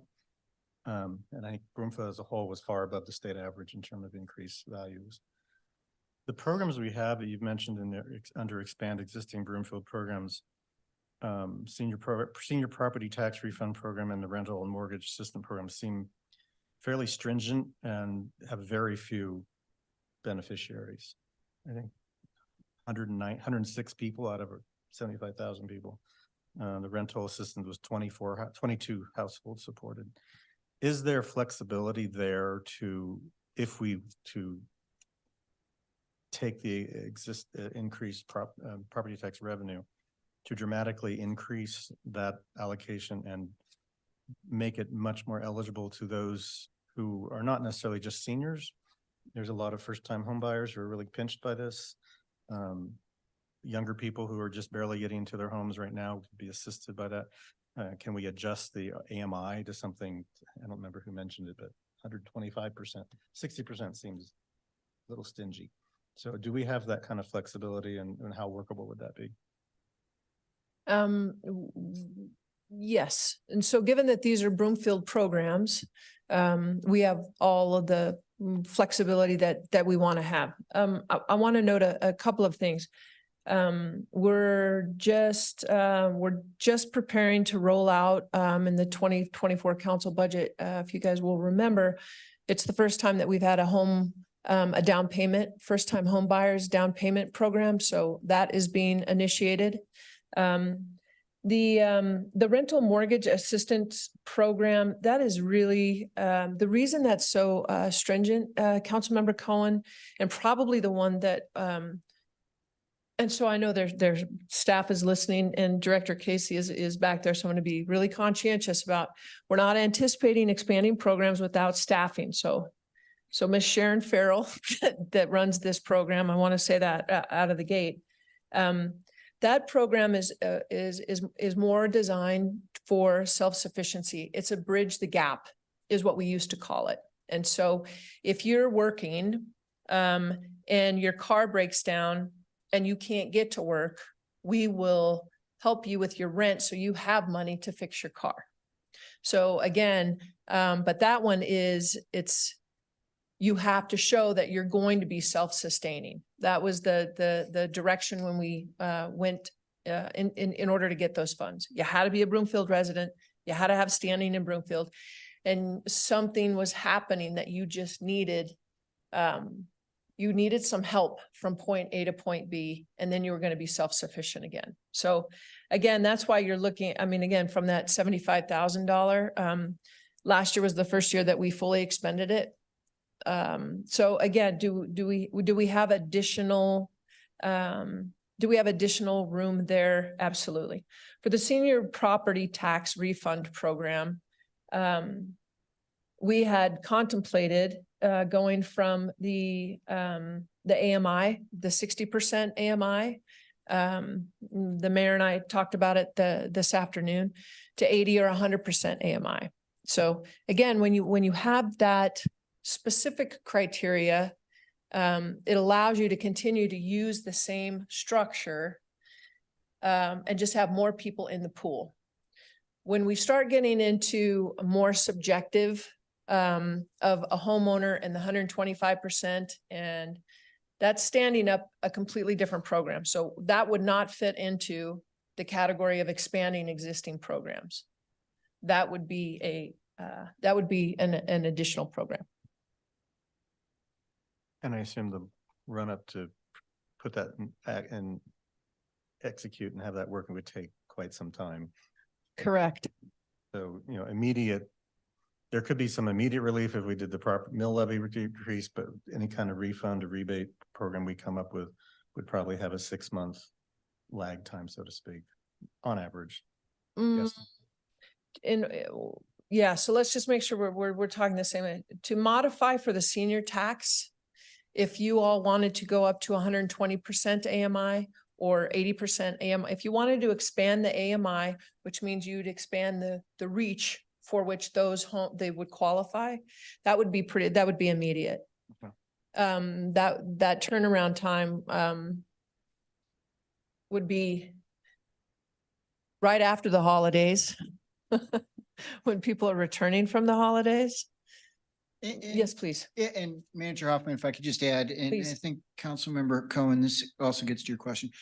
I think you asked this question a while back, which is while we only had 196 this year, part of it was several people found out that there wasn't going to be much of a benefit due to the tax change, the tax values that it was year before that.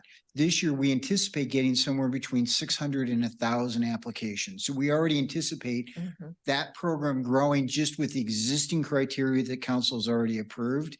To Manager Hoffman's point, we have also, at least among staff, said, what happens if council, not even because of this, but just wanted to expand that program more? We are prepared to be able to take that same framework of structure and expand it. The real key will be getting staff in and getting them trained appropriately to be able to support the residents as they apply, because that's one of the things that we found was very important. And in fact, this week we had one of those new staff members started already. I just met her this morning. So we've already started that expansion, Councilman. But is the allocation listed there of $1 million? That doesn't account for That accounts for what we thought was going to happen before the 40%. If we were to go larger or increase to 120, we think it'd be, I think we put on an earlier slide, 2 to 3 FTEs would be the amount of staffing, because we'd see it go to 4,000 or 5,000 applications. And that's as an strictly example. with the existing program. That would be with an AMI increase perhaps, if that's what council's direction was, to the city manager. Do we have, I think, assuming flexibility, it doesn't have to be 65 and up. It could be some other parameter. Right. We, if you recall, when we presented to you, they had to be in their home for a certain period of time. It was not the 10 years like the state program was. It was a certain age and a certain other criteria. To several of the council members and your comments earlier, it was intentionally targeted to seniors and moderate income seniors is how we designed it a year and a half ago. Thank you. I had one other quick question, so I know there's questions. In terms of, I wonder if there was any consideration, discussion in staff about what might happen in the year ahead, particularly there's an initiative that might come that limits, I think 4% was what happens if that passes in fall 2024, and what does that bind us in any way? We're all in, okay, I'm gonna be really conscientious of what I say right now at this moment. It goes back to Councilmember Ward's question. If that passes, then you are looking at cuts. Every single municipality and county would be looking at some pretty significant philosophical cuts if that occurs. So given that it's in the petition phase, it is anticipated that it's going to make the ballot. But really the conversation, Councilmember Cohen, from a staff perspective, was we tried to really stay solely focused on getting whatever possible relief to our citizens the quickest, and then we'll deal with that 4% cap if and when it comes. It was a 4% revenue cap, if I'm correct. Correct. So we would, if we reduced our mill levy, and that passed, we would be stuck. Or have to reduce, we would be stuck with that lower mill levy for perpetuity, right, basically. Correct. Thank you. I didn't know that. Yeah, we don't want, yeah. We don't want doom and gloom quite yet. Is that the state could take more action this spring, and we don't know, we don't want to take action that binds ourselves potentially in the future. And if that's on the ballot, it probably has a fair chance. Is it 50+1 to pass, or is it 55 now? 55% to pass. So the likelihood of that passing, tax measures usually pass. So it's a risk. And well, again, that's the decision, the decisions that this council makes, as whether as unpopular or unkind, it's really a decision for the future. And so again, when you're making tax related decisions, regardless of oppose or support, those are decisions that bind you. And when you have binding decisions, your unintended consequences are much larger. And I don't mean more unintended consequences. I mean, the unintended consequences have a deeper impact. So again, it's always that it's not a cost benefit ratio. It's a risk ratio. And that's it's a very big conversation. Councilmember Hinkle, I wanted to also, one of your questions with the senior property tax was the senior property tax work-off program that Broomfield had for years and years and years. And the reason I know about it was because I started it. And we had to end that because the IRS came and said, hey, guess what? You're defeating the purpose for these seniors that are coming in that are working off their property tax. We have to tax them. So it was a real aha moment, and pretty disheartening, to be honest with you. I mean, it was a very tight knit group, much like our election seniors. So it was very hard to walk that back. So just that was one of your questions that we didn't have included in the presentation. Is that all, Councilmember Cohen? No, okay. Councilmember Lim? Yes, Councilmember Cohen asked my question about Initiative 50 and the implications of that pass. That's where my first question was going to be. Because I was concerned about the implications of changing the mill levy in a long-term sense. Also changing the mill, I mean, I think the figures illustrate clearly that changing the mill levy impacts more than residential, and it's going to impact our, with the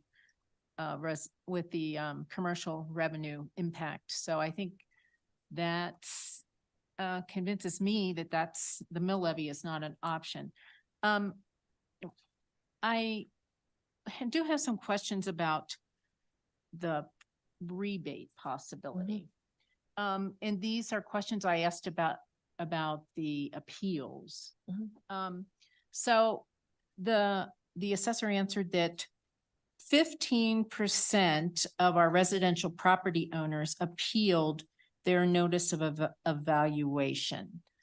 Did staff have expectations as to what percentage they thought would appeal before they went into this? The assessor can answer that. We knew that it was going to be significantly higher simply because of the assessment rate and what that was going to mean. So I think maybe we could have closed our eyes and said, okay, is it going to be 60%? Is it going to be 25%? Mr. Yamashita, in your professional opinion, did you anticipate what you saw? So we, council member or Mayor Pro Tem and council members, Jay Yamashita, assessor. We did anticipate an increase, but we had no idea what that increase would be. So the numbers in the years past. So in 2022, we had 23 appeals. In 2021, we had 432 appeals. In 2020, we had 357 appeals. And in 2019, we had 1,247 appeals. So this year we had 3,659 total appeals, which was unprecedented for us. We've never had that many in my 30-year career, and in the 20 years that I've been here, since we became a county, we've never had that number. So there was no way to know exactly how many appeals we were going to get. We knew we were going to be increased, but even myself, I didn't think it was going to be this high. And so it's just what it was. Do you think it had anything to do? I mean, I saw in the information that was presented to residents that, you know, the time period for the assessed value, between, what was it, July 2020 versus June 30th, 2022. June 2022. Our 2-year data collection period. That correct? 2-year data collection period. It obviously, I mean, I think it was obvious to most residents, who thought about it, that it peaked. Just the residential market peaked at June 30th, 2022. In that 2-year period, and after that 2-year period, as some of the emails have pointed out that we've received, that the residential values have leveled off. I guess that's what that leveling off is still what concerns me in a broad sense. And that's why I guess I'm still thinking about the rebate to some degree, to recognize that period of time was not ideal for anyone. It didn't represent a true picture of the market. And what would be reasonable to do in a rebate program to recognize, okay, things leveled off quickly after that peak at that end of that period. I guess that's what I'm still thinking about. I'll throw that out there. As far as the rebate goes, I mean, it's something that's council's discretion, obviously, to do so. It's an avenue that I know that Broomfield offers that most other municipalities or counties that I know don't offer additional programs outside of what the state offers that I know of per se. So with what we do offer here in Broomfield is unlike anywhere else that I've ever worked or been before, that it's so great that we have the opportunity to do these for our citizens, our residents, and should you so want to move forward with that, and for the pieces that go with that, unfortunately, I don't know all the pieces that go with that. So if you have specific questions dealing with the rebate, we can probably answer those. Councilmember Lim, are you talking about expanding rebate to all residents? Yeah, I was to a certain, to look at that leveling after that peak that hit at that time of, the end of the assessment period, the 2-year period. But I don't have any numbers to say what that would amount to.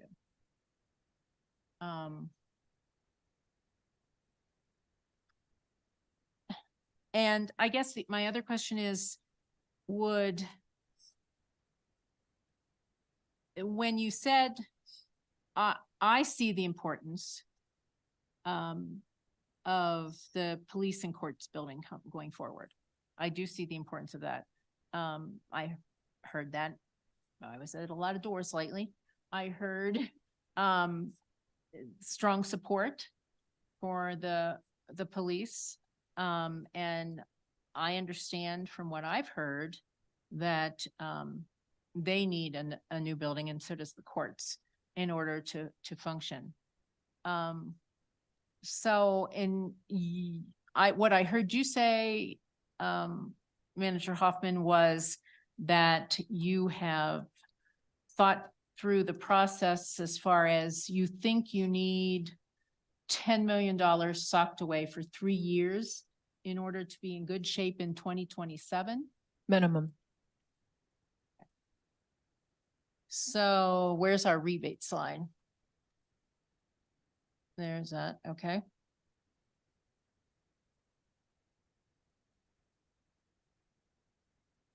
So the problem would be if we limit it, if we limit ourselves.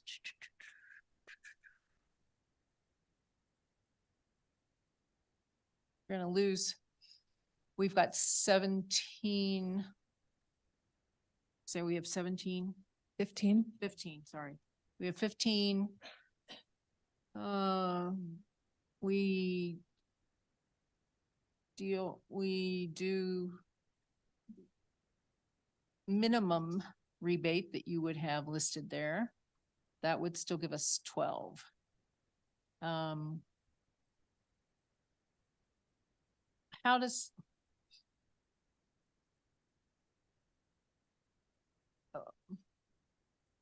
how much do we, I don't have a good feel for how much do we, I am sympathetic also still to the seniors in general. And I did hear Manager Hoffman referred to the CCI presentation.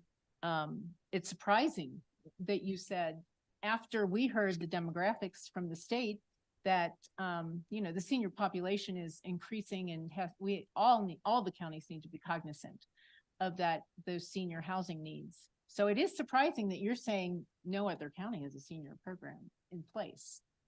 Yes, it is. Yeah, especially after what we heard today from the state. So can we do,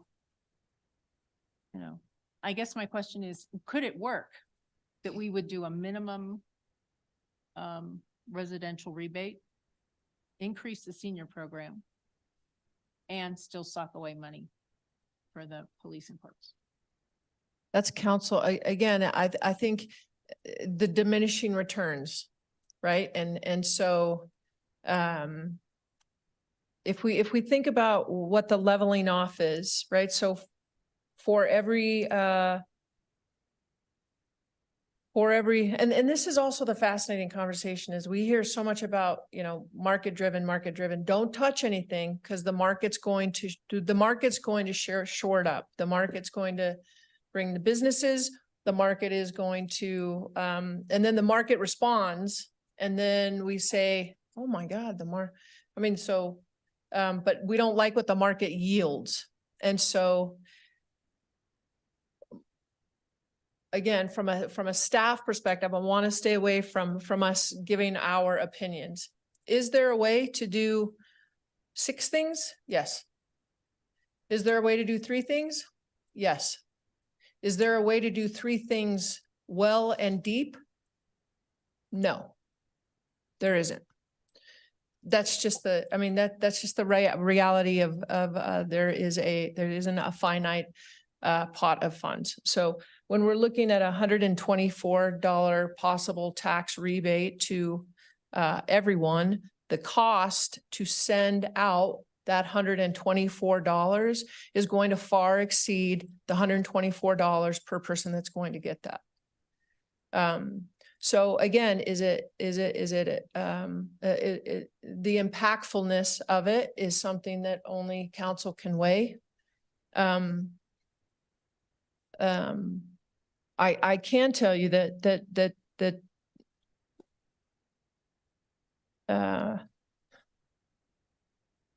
having the conversation about the PD and courts building coming off of the top is a big relief for our PD.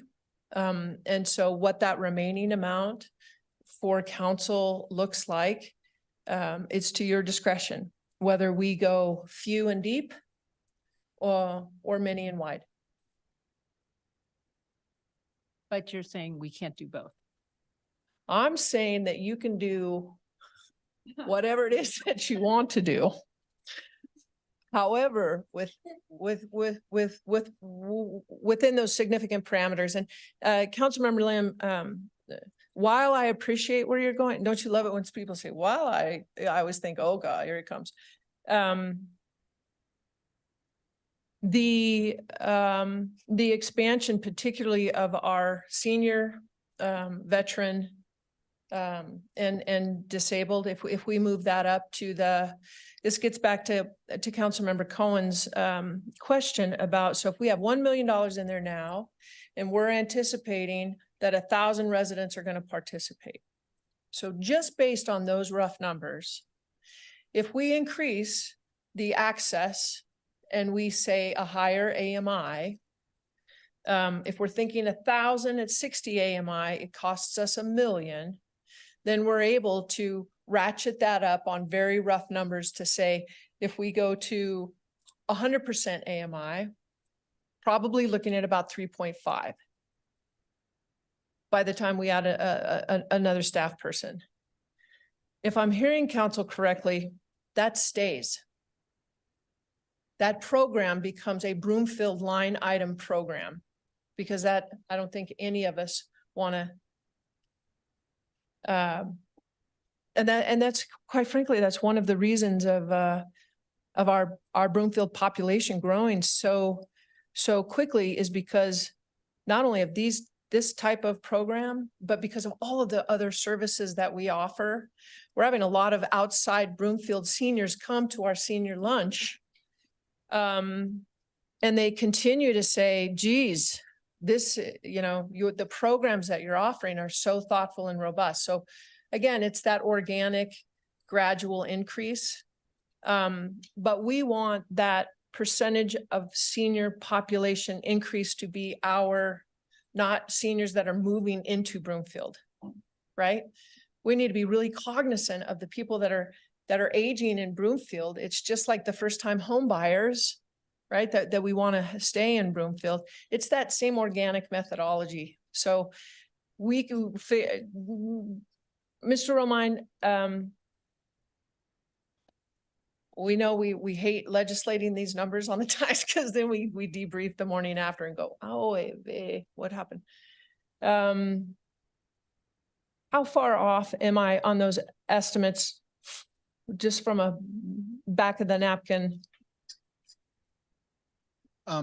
Manager Hoffman, I think you're well within the range, I think in a reasonableness. I just want to remind council, there is a slight difference between the way the senior program works and the benefit that the seniors are receiving currently, and what you're talking about with tax relief related to whether it be all residents or some portion. The way that the original senior program has been set, which is still operating, is we are covering up to $1,000. The difference between what their tax bill would have been, that includes school district and metro districts and everything. So what we're trying to do, if you recall at that point, a year and a half ago when it came forward, was to hold their tax bills basically flat. That was the goal of that program. The program that you're talking a little bit about here is not, as both Brenda and Jennifer pointed out, it does not include any reduction in property taxes related to the school district, the Met district, or the fire district specifically. So it's a slightly different apples and oranges, but Manager Hoffman, I will not lose any sleep tonight trying to recalculate what you just said, because I think you're right within a reasonable range. So that's just as a point of reference, Councilmember Lim, when you're thinking about if we're prioritizing, right? So we have PD and courts at 10 from now into perpetuity, right? Because even after the building, which will probably take in 3 to 4 years, we'll have that ongoing operations. God, you're getting so good at shutting that down. Really good for you.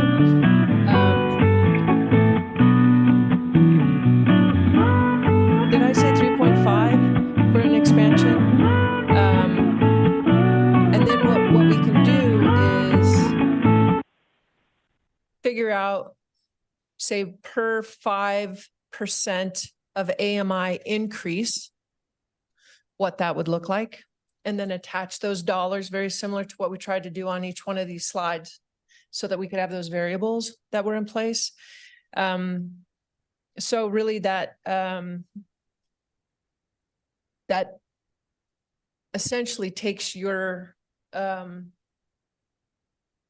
overage, right? Or not overage, I'm sorry, but increase. And then to whether it's so what I've heard is PD and courts expand the senior property tax, and it's not just senior, right? So again, it's the veterans and the DDI community and the seniors. We just have them lumped together in the same. Increase the AMI, so the accessibility, and then we need to look to the renters, right? So changing those parameters from the Bridge the Gap program to an actual rental assistance, and what that looks like. That is a new program that will require staffing. That is, to your point, Councilmember Cohen, probably a 6 to 9 month before we would be able to stand that up if that was council's direction.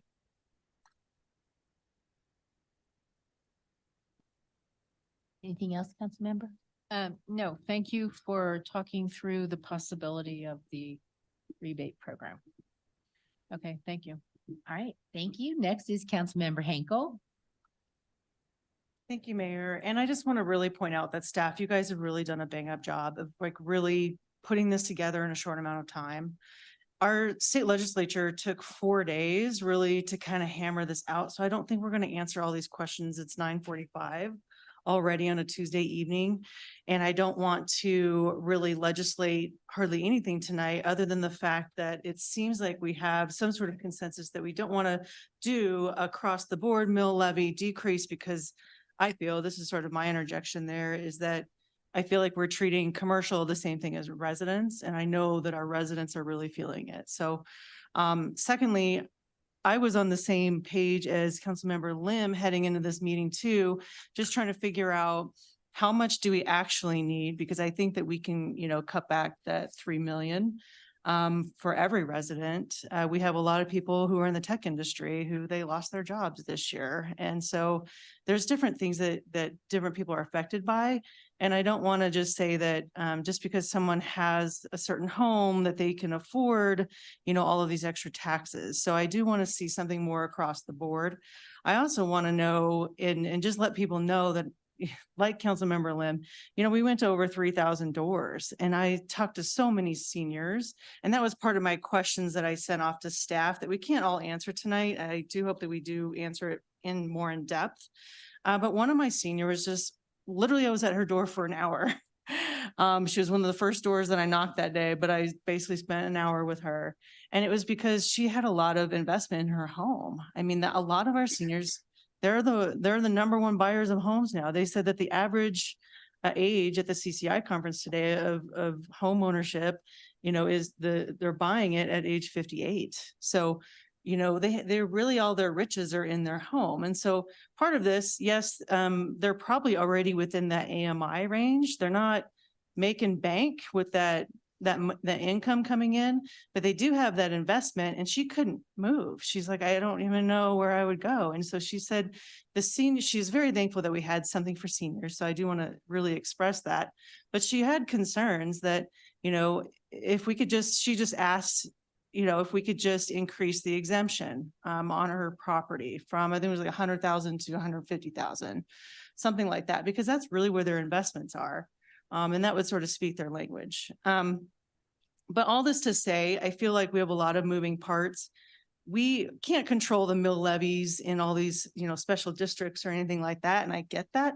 I would like to get a sense though, as to who is moving their mill levies, because McKay Landing, for instance, they are lowering theirs from 32.5 to 25 mils, but generally that's hitting residential. But I think we need to know what other entities are doing some work in that area that are affecting residents. Sometimes we have mill levies in other areas that are affecting commercial as well. But I just don't think treating residents and commercial the same is the right choice for us here on the dais. I did have some questions about the homestead exemption. I know that was on HH.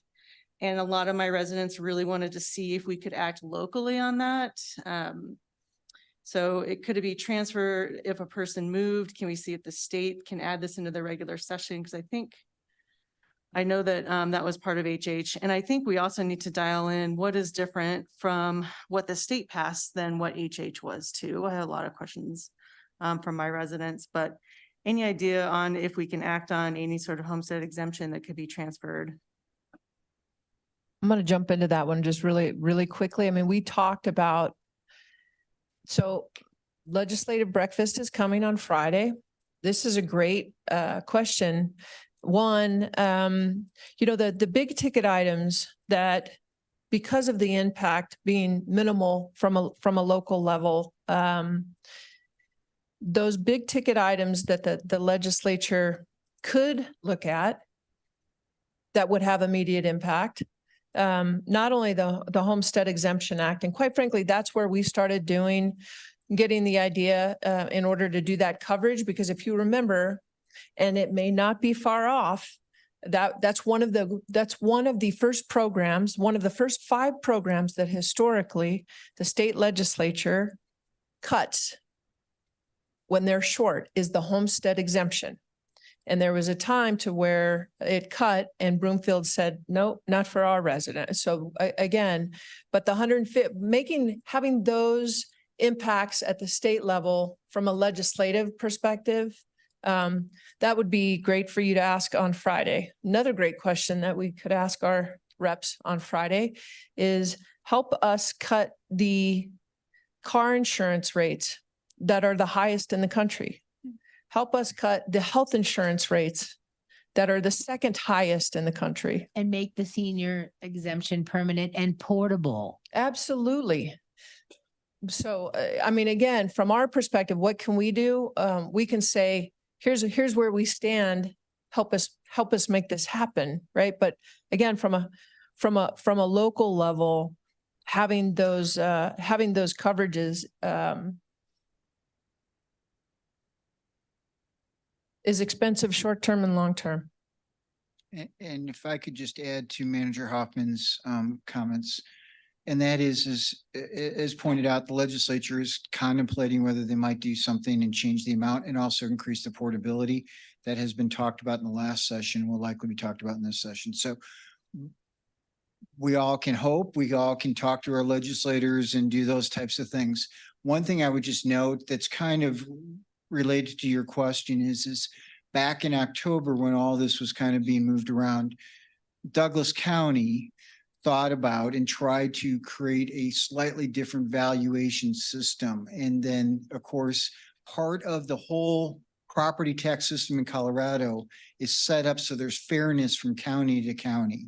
So there is requirements that you must follow, which Jay and his team have to follow. They don't get to create, and you don't get to create certain things that adjust the values here so that a house of a certain type, et cetera, or a building of a certain type is valued the same in Douglas County, and in Broomfield County, and Boulder County, with the variation just being the property values within those counties, not some sort of special exemption. So part of this is, as much as you may or anyone would like to adjust things to kind of fit certain characteristics and policy, property tax in Colorado has been set in a certain manner since 1982, and the rules are set by the legislature. So to Manager Hoffman's point on like a senior homestead and some of these other things, that's where you turn. Is to the legislature. So I just wanted to reiterate, because Douglas County tried to do something in October and the state said, no, you Okay. can't. Yeah, it only seems fair to just do it across the state too. So if you're moving from one part of the state even to another, it would make more sense in that way. So thank you for answering that. I had a lot more questions on here. I would like to also see if we can expand some sort of our commercial programs like Enhanced Broomfield to address those affected by commercial tax increases, particularly our light industrial areas. And we're going to need to figure out, how we can assist them.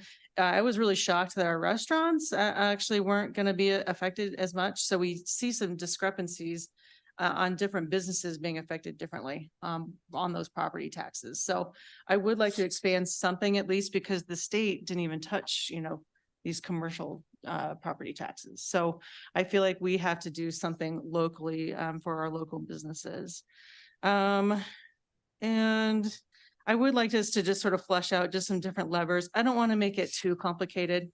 I know that sometimes when we give direction here on council, I understand you want either go 3 deep or 7 wide. I would like to just at least flesh out what we could go deep in, what is, too much of a lift and how long that would take. But I think immediately, I think we do need, tax relief for all of our residents. I do especially need to focus on our elder or our seniors. I think that that's really important. And then also our businesses, particularly those that are in our light industrial areas, and expand the programs that we already have. And maybe, maybe that means that we add another FTE, whatever that looks like. But I feel like that's something that we could do locally. And I feel like we need to make this a priority. So if that means we need to add a meeting in December, we need to add a meeting in December. And then really assess this quickly on what we can do quickly, or early January. But I don't feel the need to really do a lot with the mill levy. And I think that was the rush right now, right? Is trying to figure out before we certify the mill levy, what does that look like? We can do something more immediately, but maybe not as quickly as the decision that we need to make for the mill levy. So that's it. Thank you. All right, thank you. Next, we have Mayor Pro Tem Schaaf. Thank you, Mayor. So first question. So on that tax bill slide that we had, there was a column right there in the middle that said temporary tax credit. And I'm curious how the taxing districts use that. I looked at, and I can pull that up. I believe it's slide number 6. Thank you. So there's that middle column. So it's the tax authority and then tax levy. And then the column after that is the temporary tax credit. So I've seen that in previous, example property tax notices that there has been some taxing authorities that have utilized that temporary tax credit. Why would a tax authority utilize that? How do they go about utilizing that? And is that something that's targeted, or is it a broad tax credit for all? Mr. Yamashita? First, I think we have to distinguish, have we ever seen it used before we talk about? Thanks for the question. That's something that we'll look into because we haven't used it. And so we will definitely look into, it's a standardized property tax notice, but credit that Broomfield has not utilized. So it's something that we can look into. You know what? We have an answer from a gentleman that is standing in the back who came from Jefferson County. And this is a good conversation for those that have not been debruced, that hit the cap. That's what this column is for. Mr. Davis, talk just about how you've seen it used before. And then Mr. Romine, this would be a good opportunity to be able to, so some of the communities that we've Erie, Longmont, Boulder, North Glen, Westy, none of which are doing any programs. Boulder is, although they too are hesitant to continue to have conversations because portions of Boulder have not been debruced. So this will go right to Mr. Davis and Mr. Romine's question. Douglas, El Paso, are also not entertaining any kind of reduction. Mr. Davis. Yes, ma'am. Mayor Pro Tem Don Davis, Deputy City County Manager. Formerly, when I was the Jefferson County Manager, every year, except for I think the first year that I was there, we used that line in the state filing to bring us within our ceiling. So every time we go over, I talked to El Paso commissioners tonight, and they were talking about they're not giving a mill levy reduction because they already give a reduction to get themselves below the Tabor ceiling. So why that is there, what I have seen is to temporarily lower it so that you can, you'd usually do a combo. What we were doing in Jefferson County, we had historically put a mill levy. We try to forecast what the ceiling is, but what we found over time is we were actually not hitting the ceiling. So therefore, because we were doing a voluntary mill levy reduction on the front end in the tax bill, we weren't collecting the full tax that we could have, but we already gave the credit, so we couldn't get it back. So then it was like, then you need to go into where you do a refund program so that you can know that you refund only the dollars over the ceiling. But there's a balance between that. But that's what we've seen with that in terms of that use is for those taxing entities that are hitting their Tabor ceiling. Thank you. And Mr. Romine, talk just a little, I mean, again, I don't even know if, I mean, I think Mr. Davis said it really well. But I think one of the interesting pieces, and Mr. Romine can talk just super briefly about this, Louisville, you all got the note that Louisville is seeking a 16%. That's what Jeff and I were talking about during the break. Even with their reduction, we are still lower in Broomfield, even after the combination of the reduction that Louisville is temporarily proposing, which I thought was pretty interesting. That even with, Mr. Romine, walk us through that real briefly. Real would you? quick, and as many of you know, the legislature gave the ability for jurisdictions to make temporary tax reduction or temporary mill reductions last session. So that's in place. We've been really, Jennifer, I should say more than we, Jennifer has been reaching out to other communities to see if anybody's contemplating it, who's there. As she mentioned, there's a couple that have talked about the rising costs compared to their revenues, et cetera. And so they're hesitant to talk about it. Louisville did make the decision to reduce theirs by 16%. That's roughly 1.3 mills total, because the city of Louisville's total mills are just over 7 mills. So when you combine Louisville's mills plus Boulder County's mills, it was roughly 33 to 34 mills previously. It'll not now drop down to just over 31. So they'll still be 8.4% above ours here. We will continue to monitor and watch to see if other communities across the state are contemplating taking advantage of what the legislature put in place. And I guess, Mayor, the way I would describe it is a wink to perhaps the legislature did what they could do, and they're winking that perhaps others should do something. But they didn't really give direction, and they didn't take a step farther. But that's what really it is looking to see which communities may do it. One last thing I would just mention is in Louisville's case, they have general mills, and then I'm not making fun of the cereal company. They have mills that apply to the general fund, and then they have recreation center mills. Those are related to a specific bond.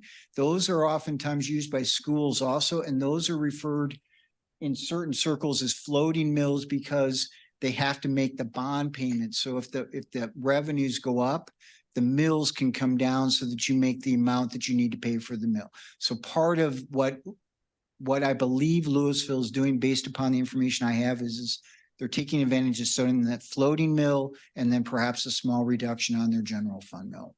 Sorry for the detail, but No. I live in detail. No, that's awesome. Thank you. My second question really has to do with the residential rebate program. So you had talked about that you've talked about this program 3 different ways. You explained it one way tonight. Can you explain it at least one more way so that I can grasp a little bit more where this program is going? Because I still think I'm missing part of how this program would work. So are you talking about the expansion of the existing program? No, Devin? this Or residential this- rebate program. Okay. So again, this would be for all residents across the board. So it would be a new program instead. So when you look at, so the reason we talked about it is 3 different ways is because we were looking strictly at the mill levy, but all of the emails that were coming in kept talking about the percentage. And so in my mind's eye, I was like, we have to be able to break this down per percentage. So council on the dais can say, what if it's X amount? And then be able to make that deliberative discussion on what it would cost us across the board. So if you look, so again, Devin, it's part of value add or symbolic. I mean, we had some emails that came in that said, listen, you do something. So even if it doesn't greatly impact me, it means that you're paying attention, that you're engaged, you know, all of those kind of value judgments, making it this type of decision. So I think the only other way to, and again, this is homeowners. So every homeowner that's on our list would be getting a rebate. So again, they pay their property tax. And then if we say, okay, so if we wanted to do, if the average increase is 39%. If we wanted to only have 1% increase, we would send them back $208. If we say a 5% increase, that's why it's counterintuitive, right? Because you would think 1% would be 208 and a 5% would be 239, and then a 10% would be 305, right? So essentially we went round and round, Mayor Pro Tem, on saying increase or cap. And half of us said, it's too confusing if we say cap. And then the other half said, and then we went to lunch and then everybody came back and said, okay, let's do cap. Well, no, you know, let's do, well, those. So that's what I meant by the three different ways. But essentially kind of walking through what that looks like, by saying a 5% increase, instead of going flat, we'd only go up 5% instead of 39%. So that's why the amounts for that it would cost us decrease along with the amounts that they would receive. So if you look at just keeping everything flat, the 1% would be the highest, right? And that's why it costs us the most. Awesome. Okay. I understand it much more.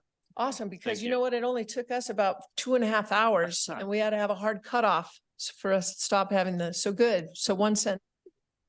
Well, I appreciate it. So some comments, you know, the percent increase and the impact the state legislature session had on individuals, I think is something that we have to acknowledge. So based upon the slide that you had up there, and I think the values even up there, the 650,000. So state special session action, the increase was about 32.75% in terms of property taxes. After the session, the post session, the impact was only 23.18%. And so I think that when we start to talk about those percentage increases, I think that we have to acknowledge that there was action that the state took, and that did have an impact. I think that there's been some, complaints that the state took similar action to what was in HH, and I think that that's fair. They acted in a short period of time. They had put a lot of thought into HH, but it didn't have every aspect of HH that included in there. But I do think it had an impact. And I think that, for individuals, we should look at that and we should look to see what kind of impact the state had. Because of the changes the state made in the special session, I'm not in favor of a mill levy reduction. I do believe that we need to expand and change some of our Broomfield programs. The senior property tax refund, it sounds like that there are going to be an anticipated increase in applications. So, it would be wise of us to ensure that we have calculation and that we have resources to provide for that program. Rental and mortgage assistance, I think it's going to be the same trend, is that there's going to be an increase in need, and there's going to need to be an increase in allocation towards that nonprofit grant program. I think that we've heard from Broomfield Fish for years now that their continued demand is increasing. They're looking at when those federal dollars start to disappear, that their need is going to go, that their need's going to go up, but they aren't going to have the resources that they need. So I think that we need to ensure that we are helping our nonprofit community out. And then I would agree with Councilmember Henkel, the need to continue to fund the enhanced program, enhanced Broomfield program. I think that's one of its unique programs. you know, and I would also go back to the senior property tax refund. Through the CCAT conversations, commissioners and counties acting together, a lot of commissioners have been asking Broomfield, about this senior property tax refund because it's a local program and they're intrigued by it. And I think that more and more communities are saying, how can we get this in our community? Because we need to take care of where the state is leaving us, empty when that program is cut or when it's not portable. This provides some of that stopgap. So I do think that that's a unique program, and thank you to staff for continuing to enhance that.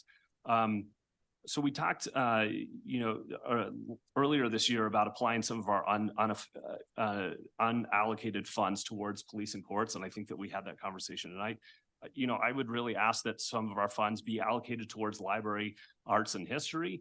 We know that there's a need here. That's something that, is something I hear about all the time in our community is the need for space within our library, that our residents do utilize this space. And it's one that we just need to take care of. And it's been one that we've ignored for way too long. So I hope that would be part of that conversation.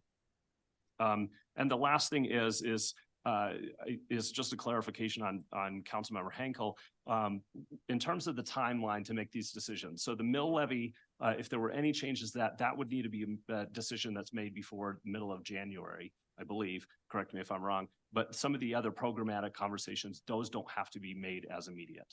Correct. Yes. Okay. Yes, mill levy is the only one that is on a deadline. A self-imposed deadline would be whether it's a straw poll or direction that the PD and courts, the minimum of the 10 million, because again, we're prepared in the first quarter to move forward with that design, and starting that ball rolling. And then again, the remaining, if council wants to look at it this way, so there's a lot of asks just in the last 45 minutes that covers all of Broomfield, quite frankly. And so although it's like, we got to do something for light industrial, we have to do something for the library, we have to do something for the businesses, we have to do something for the seniors, we have to do, so I mean, again, it's perhaps this conversation is if we have a finite amount, right? So if we're looking at 5 million, what we do know is if we could have an agreement on the PD and courts, that would be very helpful. If we could have an agreement on the amount from the 5 million that we are going to expand that senior property, because they're going to get those bills in January. So we have to know the parameters of what that expansion looks like and ensure that the funding is there for the expansion of that particular program. So if we could have that conversation, I don't know how complicated it is for council to give direction on those 3 items. And then we could have additional conversation about, the light industrial and the library and some of those other topics. That would be most helpful for staff. So I'll just finish up my comments. So I like the programs that are already in place. The residential rebate program, it seems to be one of those that's going to be an additional program that we haven't set up already. It seems like there's going to be some, the resources that are going to be needed to set up that program I don't know. It's one of those that I'm just not sold on at this point. I don't understand it well enough. I don't think that this is going to be the impact that people are looking for. And I don't think it's worth the cost. So that's my last comment. Thank you. Thanks, Mayor. Thank you, Mayor Pro Tem. We still have a couple of more council members on first round, and as we can see, everybody is pretty much taking their entire 5 minutes with Q&A. So try to keep it concise. It's going on late, and I haven't spoken. So Councilmember Anderson. Oh, thank you. Okay, so yeah, quick answers on these. So my questions are related to Councilmember Limbs.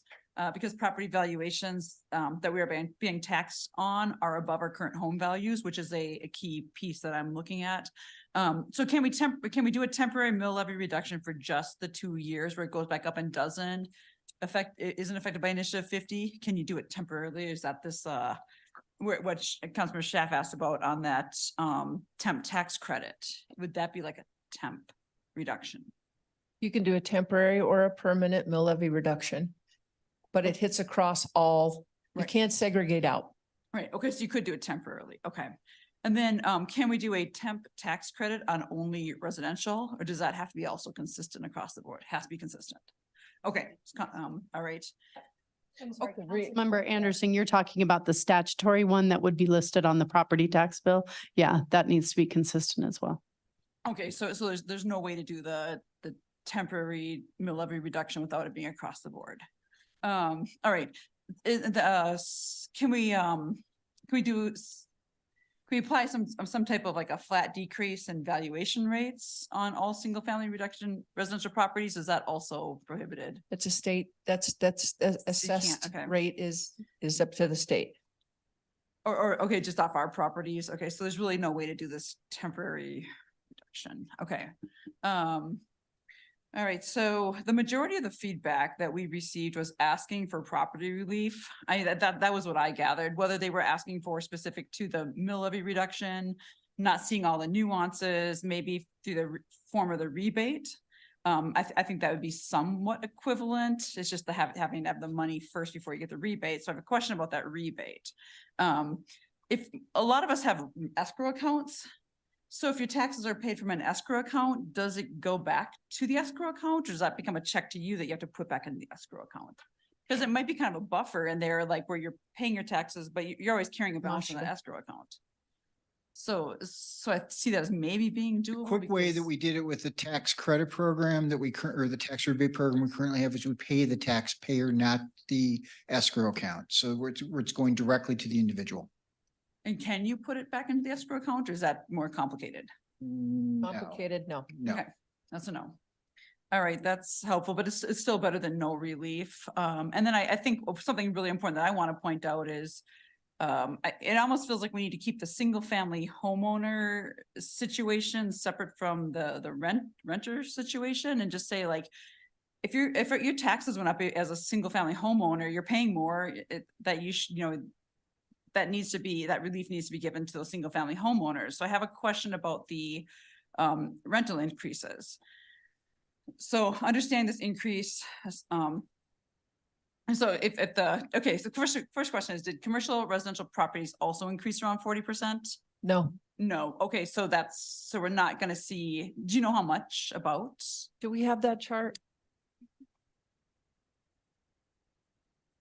It went from negative 2.63 to an average of 39 for residential. So on the commercial, Jeff, can you just quickly go through what those categories are? We grouped them into 3 main categories. Yeah, the industrial properties went up roughly, the assessment change was around 28%. And there's reasons why it's that way. The oil and gas was 144% increase. So that's why that has that really demonstrative effect. Retail, hotel, restaurant. Retail restaurants went down 0.2 or 2.4% as a whole. That's part of the commercial. Office went up about 10%, if I recall. So there's subcategories within those that Jay and his team do, but those are the rough estimates for on commercial.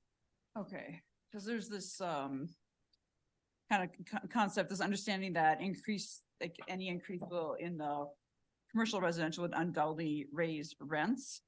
And that if we just decrease mill levies or some kind of rebate, that wouldn't be passed on to the renters. So just curious, that should be market driven, but if it's not, what are the options to ensure corresponding rental relief, but keeping that separate from residential relief. Is there a way to, there's no. it has to- Councilmember Anderson, so just so are you talking about mandating rent control? Because that's like because I want to make sure we're keeping the single family increases separate Sure. from the rental stuff, so that any relief that's coming to single family renters is Is coming back passed to down. single family renters. That's a completely different conversation about rent control. So there is no, other than just setting up programs to provide, okay, well, that's helpful. And there's not a piece here that I think we need to consider. Because we keep hearing about how families that own homes are so much better off. And I just want to make sure we're considering this, because these are the things that I've heard from my constituents. Like, it's not just that once you get a home, life is perfect and well. It depends on, and there's like, everybody's facing their own situation, whether it's paying for your college expenses for your kids, medical bills. Some of us have really, really high medical bills. Some have job loss or temporary job loss. Some of us don't have a retirement really saved up, catching up on retirement as you're getting older because you spent your whole time raising your kids. Dependent care, whether it's your children or your elderly parents, other life changes. Like, I just want to make sure that we're not saying that just because you own a home doesn't mean you don't need relief, because some people are facing thousands of dollars of increase and that money is not coming from nowhere. I just want to be clear on that. This has to be across the board relief, not just certain people. I just want to share that. And then if we do, any of that money that we do keep, I want to make sure we're keeping that for the police and courts, because the last thing I want to do is then go out to the public asking for an increase in retail sales tax or something else. Like, we've got to be committed to that if we save that money aside. So that is my input, hoping we can provide relief to all. So thank you. All right, thank you. Councilmember Nguyen. Thank you, Mayor. Being the new guy here this is a lot. I'm not gonna lie. So I just want to give a shout out to staff. I know this was a tough timeline because one, you had Turkey Week, and of course, right after the special session. So this was very helpful, insightful. I've learned more than I imagined in the past 40 hour and a half now. So thank you so much for that. Really Absolutely. appreciate it, staff. Where I'm coming in at this point, with the information I just received now, is that, that we do have a finite amount of resources, and Councilman Schaaf did make a great point that the state did pass legislation to help folks already, but obviously it's not enough. I mean, we all know that interest rates, inflation has just gone insanely high. And, as a recent home buyer, I can tell you right now, it's property taxes are, enormous right now. So, coming in here, I think, from my perspective as newly elected, I think, if we have a finite amount of resources, we should maximize it. And, spreading it across doesn't seem like the best usage of that resource, especially when we have a certain limit, and with possibly, knock on wood, no economic collapse or like that. We got to support what we have now and make sure that we are, maximizing it. So I'm gonna yield the rest of my time. I just want to, I know this is my first time speaking, but I again appreciate staff. Thank you. Thank you, council member. That concludes our first round. But I want to circle back. I mean, this is a really good conversation. I think we all have a lot of questions, and this is an extraordinary situation that we find ourselves in. But I do think it's a one-off, but I think as we talk about the need for public safety, no one can disagree that that's our top priority.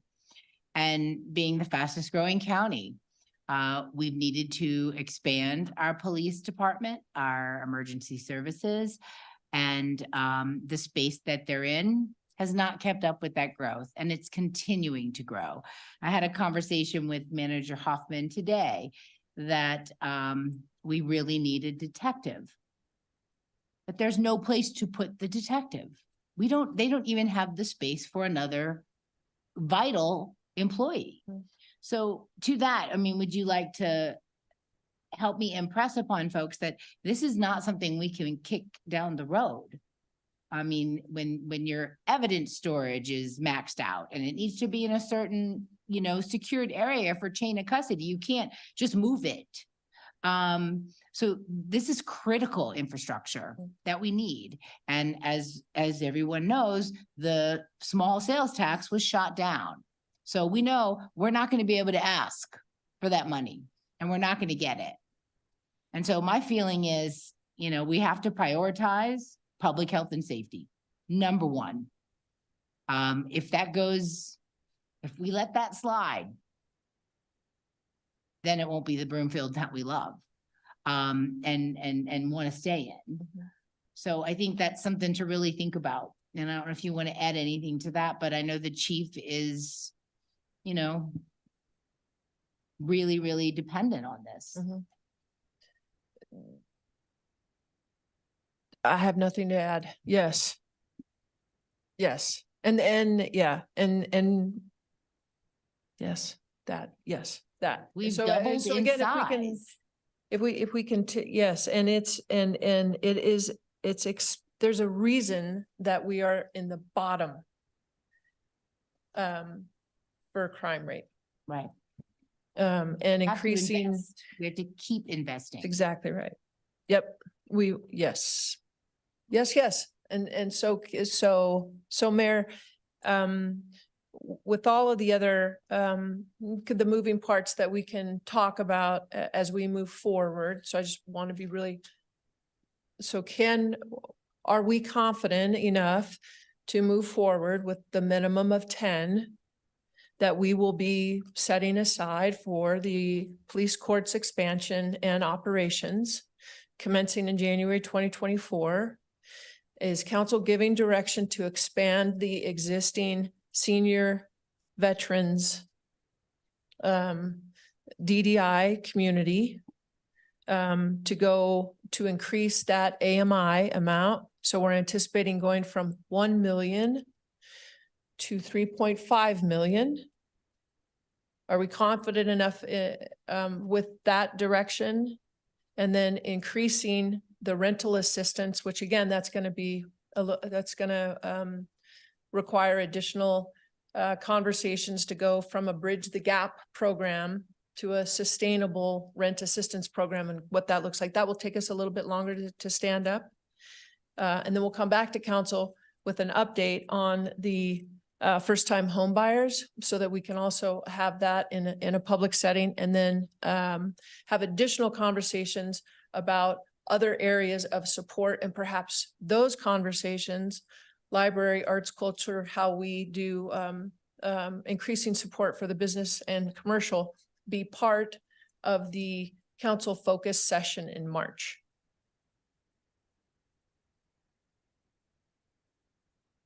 We'll have a couple of people that want second round comments. Okay. So you can add it into that. Councilmember Marshall Olson. Thank you, Mayor. And actually, that was the direction I was going with my second round comments. I'm in support of almost all of that. Okay. I wanted to revise my police comment. I am absolutely 1000% in favor of dedicating the 5 million for the bond that the bond's going to cost for the police. It's 10. 10, that includes ongoing operations. So 5 for the bond. I'm not quite ready to, I'm not right. It was, the slide said 5 plus 4.5 for the ongoing operations, right? But the reason that we have to have the minimum of 10 in that account is so that we can display a revenue fund. We can, a revenue stream so that we can bond. So if we get 3 years out and we have $15 million, we're not going to be able to sell those bonds.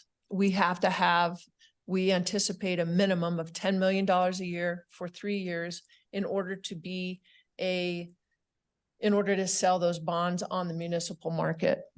Did that take you off of your?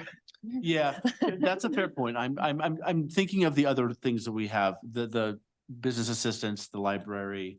I mean, frankly, I don't necessarily agree that we won't be able to get a sales tax increase on the ballot in several years for the library expansion. I think that we probably still should look at that at some point.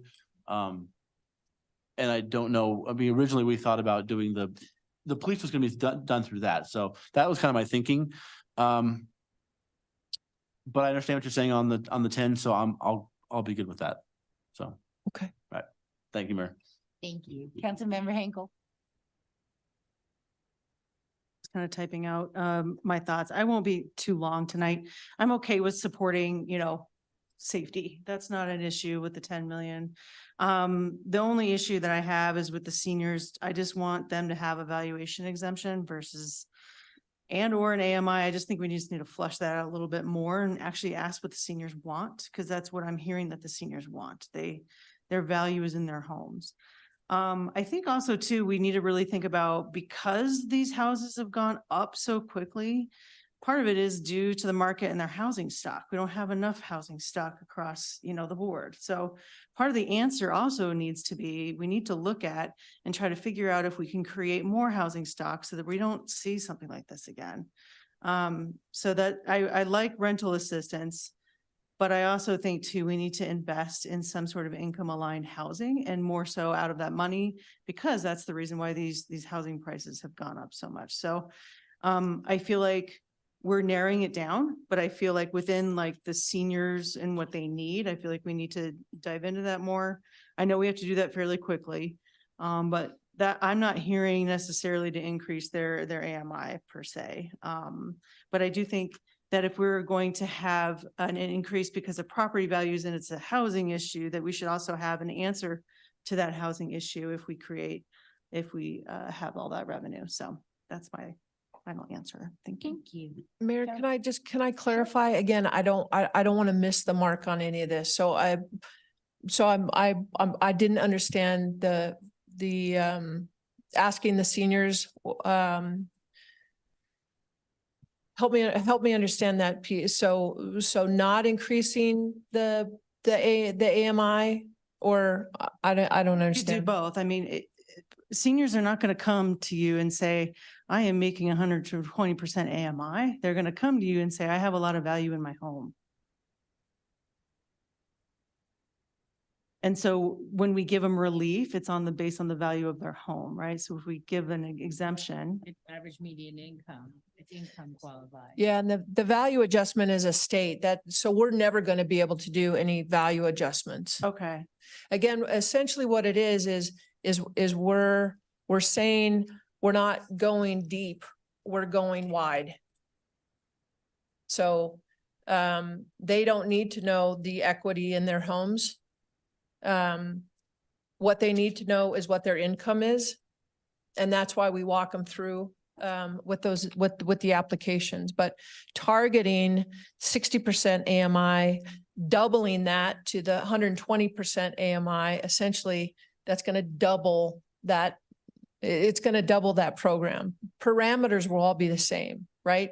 Along with the veterans. So going from 60% AMI to 100% AMI or whatever that, again, from the targeting perspective, when we go back, it's not giving any relief other than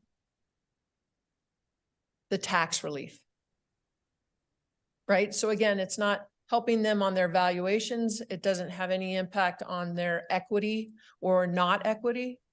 And building those affordable, I mean, council's approved 2 senior projects within the last 6 months. And housing stock as a whole, we have 9,000 units coming on, which is a whole different, right? Continuing to apply that, the inclusionary housing ordinance. So I just want to make sure that I'm checking the box that you're asking. Yeah, I'm wondering, how are we hearing from seniors? Where are we coming up with this 120% AMI? Are seniors, are they coming to our assessor asking this? What's going on with our seniors? Because I just don't want to throw a dart out there and say, hey, this is what the seniors want. None of us are really necessarily in that, area. We can hear from other people, but that's what, this lady, her name is Carol. She says, hey, my value is in my home. It doesn't matter what kind of AMI you throw at me. She's like, I don't make very much, but I also can't move, so she can't go anywhere. So she's just having issues with understanding how she actually could benefit from that program, because I'll be honest, I had another mortgage broker too that helps people who are seniors with their mortgages. And she said, Heidi, I literally laugh at the senior program because it does not actually include what my seniors want. Mayor and City Manager Hoffman, I think to your point, what we'll do is, as Manager Hoffman has pointed out, we'll work and do some research to figure out what that recommendation may be related to the direction of council on what that AMI level is. As many of you know, seniors oftentimes aren't making the full amount because they're in retirement, and so their income levels are different. So we'll look at it, how it makes sense and where that demand would be. And that's what Manager Hoffman I'm sure has already instructed me at one time or another, but she'll instruct me again tomorrow to do that research so we can bring a program to the council they'll address these issues. Well, Councilmember Hinkle, That makes me feel better. I'm done. I just think it's really important though.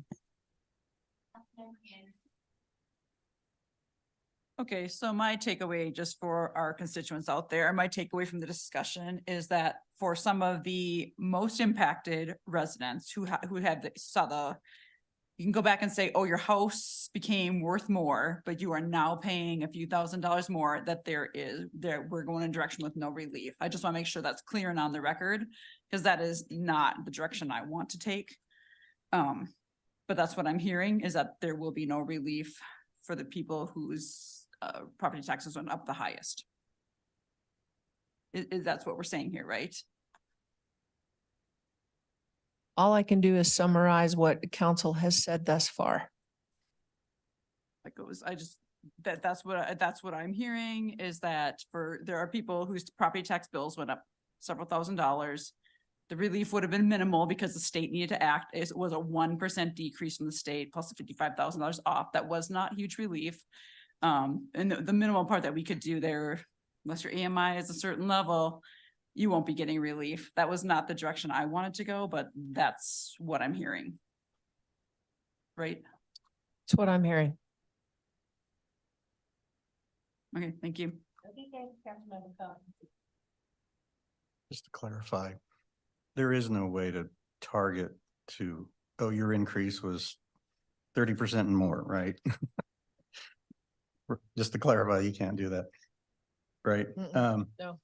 So that's why I think the focus is the AMI. I would really like to see if there's, I don't know if there's a way to expand it, that you don't have to be a senior. I think there's lots of people who are in lower income, bought a house maybe 5 years ago, and now the value, which they'll eventually recoup, but now it's outstripped their incomes. I don't know if there's a way to expand that. I don't know if that's way too costly, but there are a fair number of seniors in this community who are quite affluent. They may have bought a house that's 1.2 million, but they can afford a percentage increase. It isn't going to knock them out of their home necessarily. It may be tough, but I'm mostly concerned with people who are really at risk of losing their homes because of the increase. I think there's a certain band of people who bought their homes probably 5 to 10 years ago who were in that realm. So if we expand, you mentioned first-time home buyers, but I'm thinking if we expand that beyond an AMI band of most at risk. I think one of the things that we have to keep in mind, if we're thinking of expanding beyond seniors, veterans, and the DDI community to a low income community, that's a whole different big chunk of money. And what that would look like, I recognize we're talking, I'm not sure what that band looks like. Yeah. In terms of how many people would qualify. I don't know if we can accurately estimate that, but that's the people who are I feel like are most at risk because of this increase. Sure. Let us, even if we take the numbers from Councilmember Ward, for those numbers in 2021, where they were severely cost burdened ×2. And then is it a monthly assistant? Again, what would that subsidy look like? So if we know a program at 100%, 120% of AMI for seniors, veterans, disabled is 3.5 million. I would venture to guess you're looking at that plus in order to have a low income. So 3 to 5 million would probably be the cost of that program. Which would be the same as your rebate. Correct. And real quick question, Mayor, before she shoots me. You may have said, I'll be fast. I may have missed this because I'm tired. Was there a reason, I think you may have answered it, why you have to do a rebate versus just a straight exemption? Why you can't just exempt the percent versus having to do the rebate process? Which would seemingly be less work, not require payment up front and all that. Is there a mechanism, there's a reason that can't legally happen? I'm not feeling tired, but I'm not understanding the question. I think if I could answer for you. Please, yes, Interrupt. please. That would be a state action. The exemption or the value reduction that you're talking about, like that 15,055, that's a state action. The rebate is something the local A can do. certain percent. Yeah, they can do that. We can't. Okay. We can do rebates. That's what I wanted to That's why clarify. we've been really careful. We've worked with the city attorney to make sure we get all the language right before.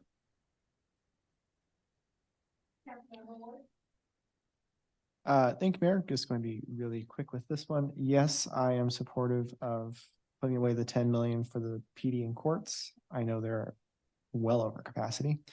I support expanding the senior rebate program. I don't know if I'd necessarily say 120%, but I think we can figure out those numbers at a later date. And thirdly, I do support increasing the rental assistance program as well. That's my direction. For what?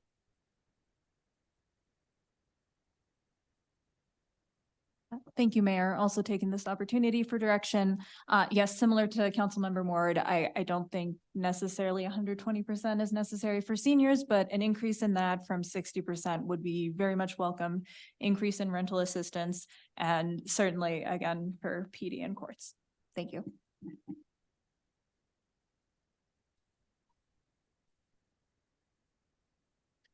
Yes, please. Minimum of $10 million for the police and courts. Thank you. I'm telling you, that's a game changer for us and for our planning, not only for the next year for that building, but for our operations. So strategically, it allows us to really think about the future. So thank you. We're going to, how about if we come back in January with, so if we're at 60% of AMI for seniors, veterans, and DDI, how about if we come back with 80%, 100%, and 120%. So we'll come back with those three levels with the dollars attached. And then we'll come back with a draft proposal for an ongoing rent assistance program. And then we'll also update you on the first-time home buyers program. So we'll try to do that by the end of January, because again, that rental assistance, but all of those are line items that will be ongoing. And that helps us too with the staffing. So greatly appreciate the conversation tonight, and the finalizing the conversation so that we don't have significantly more or different directions. So we're grateful. Thank you and welcome. All right. Well, thank you all. It was a very good conversation. So there is no business before the Broomfield Urban Renewal Authority or the Arista Local Improvement District Board of Directors this evening. Additionally, there are no special reports or requests for future action, concluding the items on this agenda. Is there any other business to come before the council?